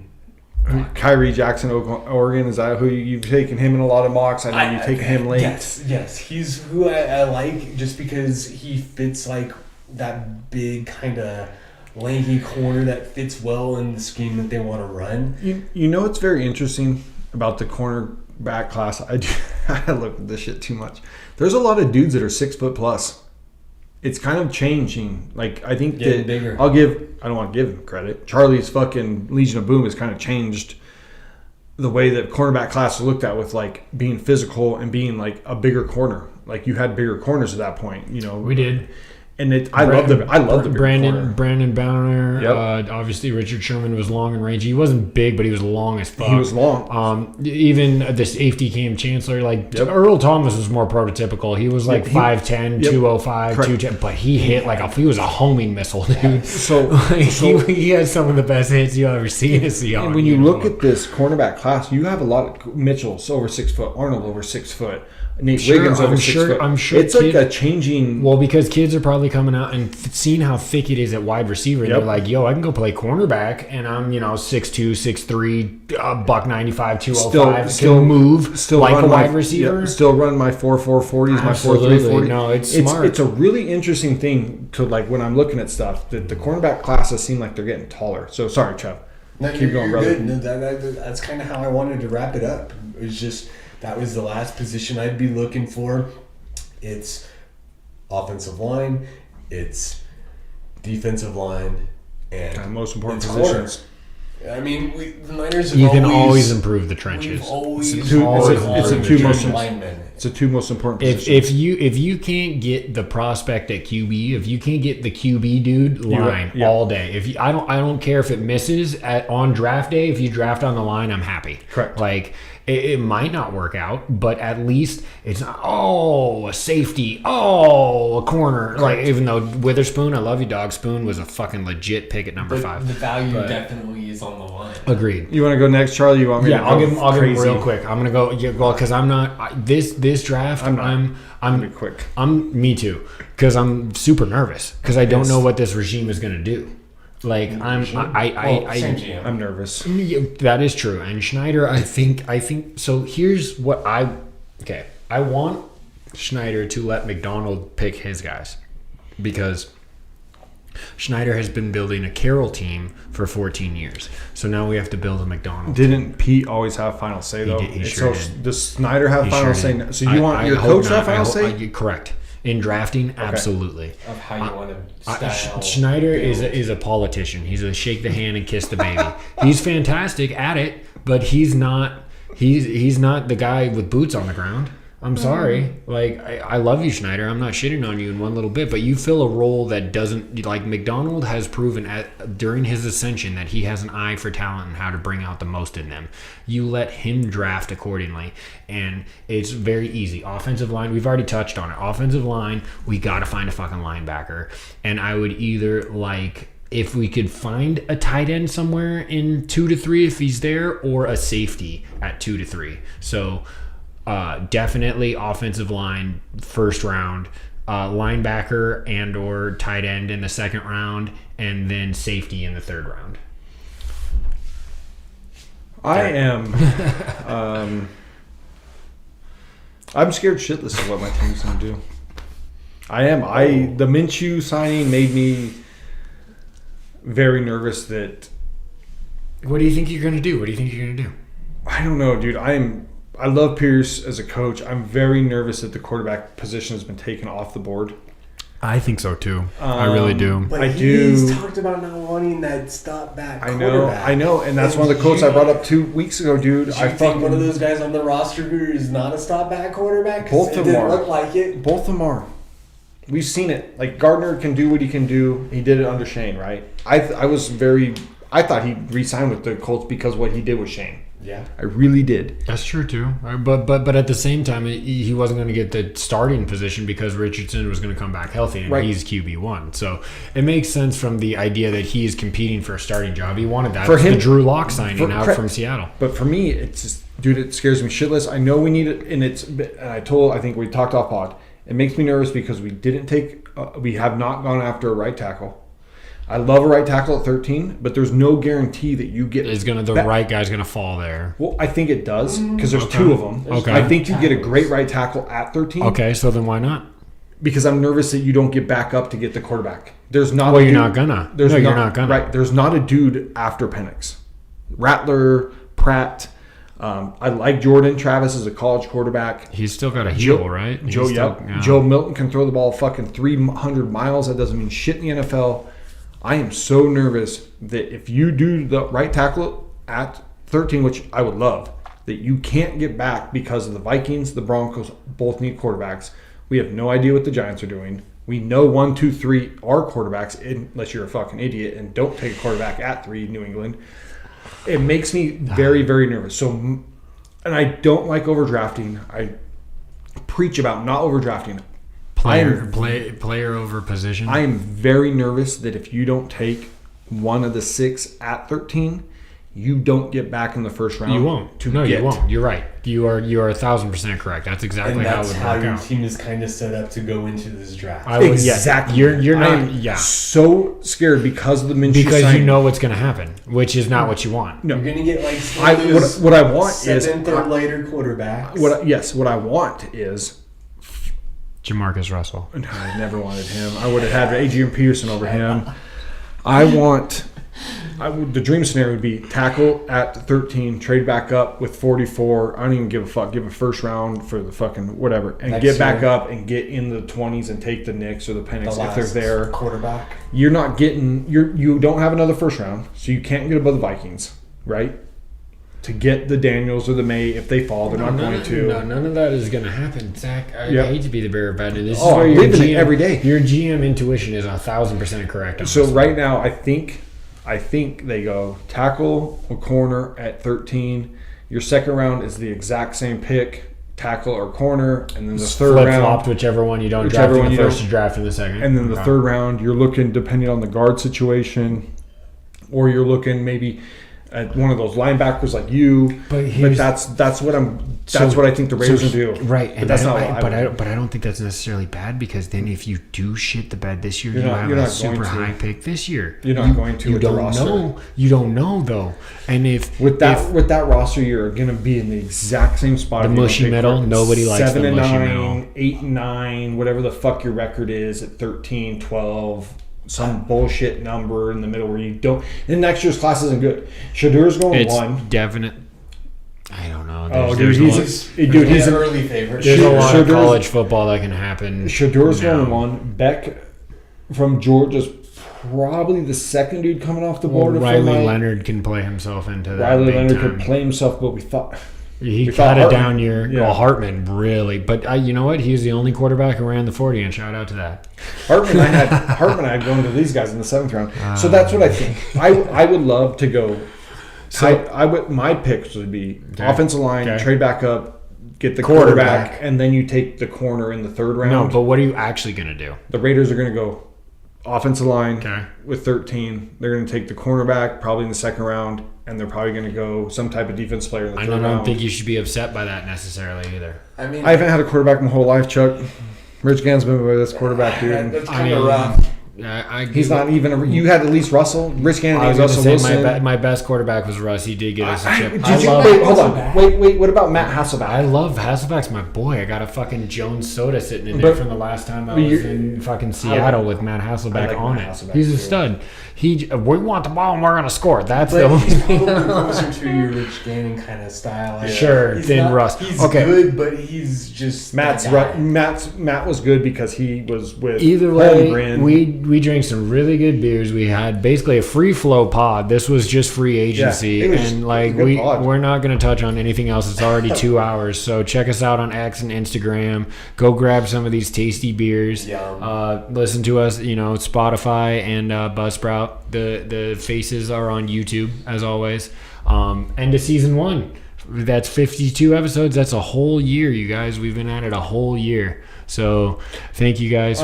Keep your eye out for March Selection Sundays tomorrow. That is very true. We didn't even. Next pod we'll get into the 1,000%. We'll just next pod we'll talk about the games and who we think, because we will already have our brackets. There will already be games started by that's right, because it'll be Thursday. Correct. Yes. Correct. Yeah, beforehand. Sure. Agreed. The tournament starts. Yep. Okay, so there it is. Thanks, but guys. the free agency pod to close out the first season, man, that was hot. I love you guys, and come back for pod 53 or season 2, episode 1.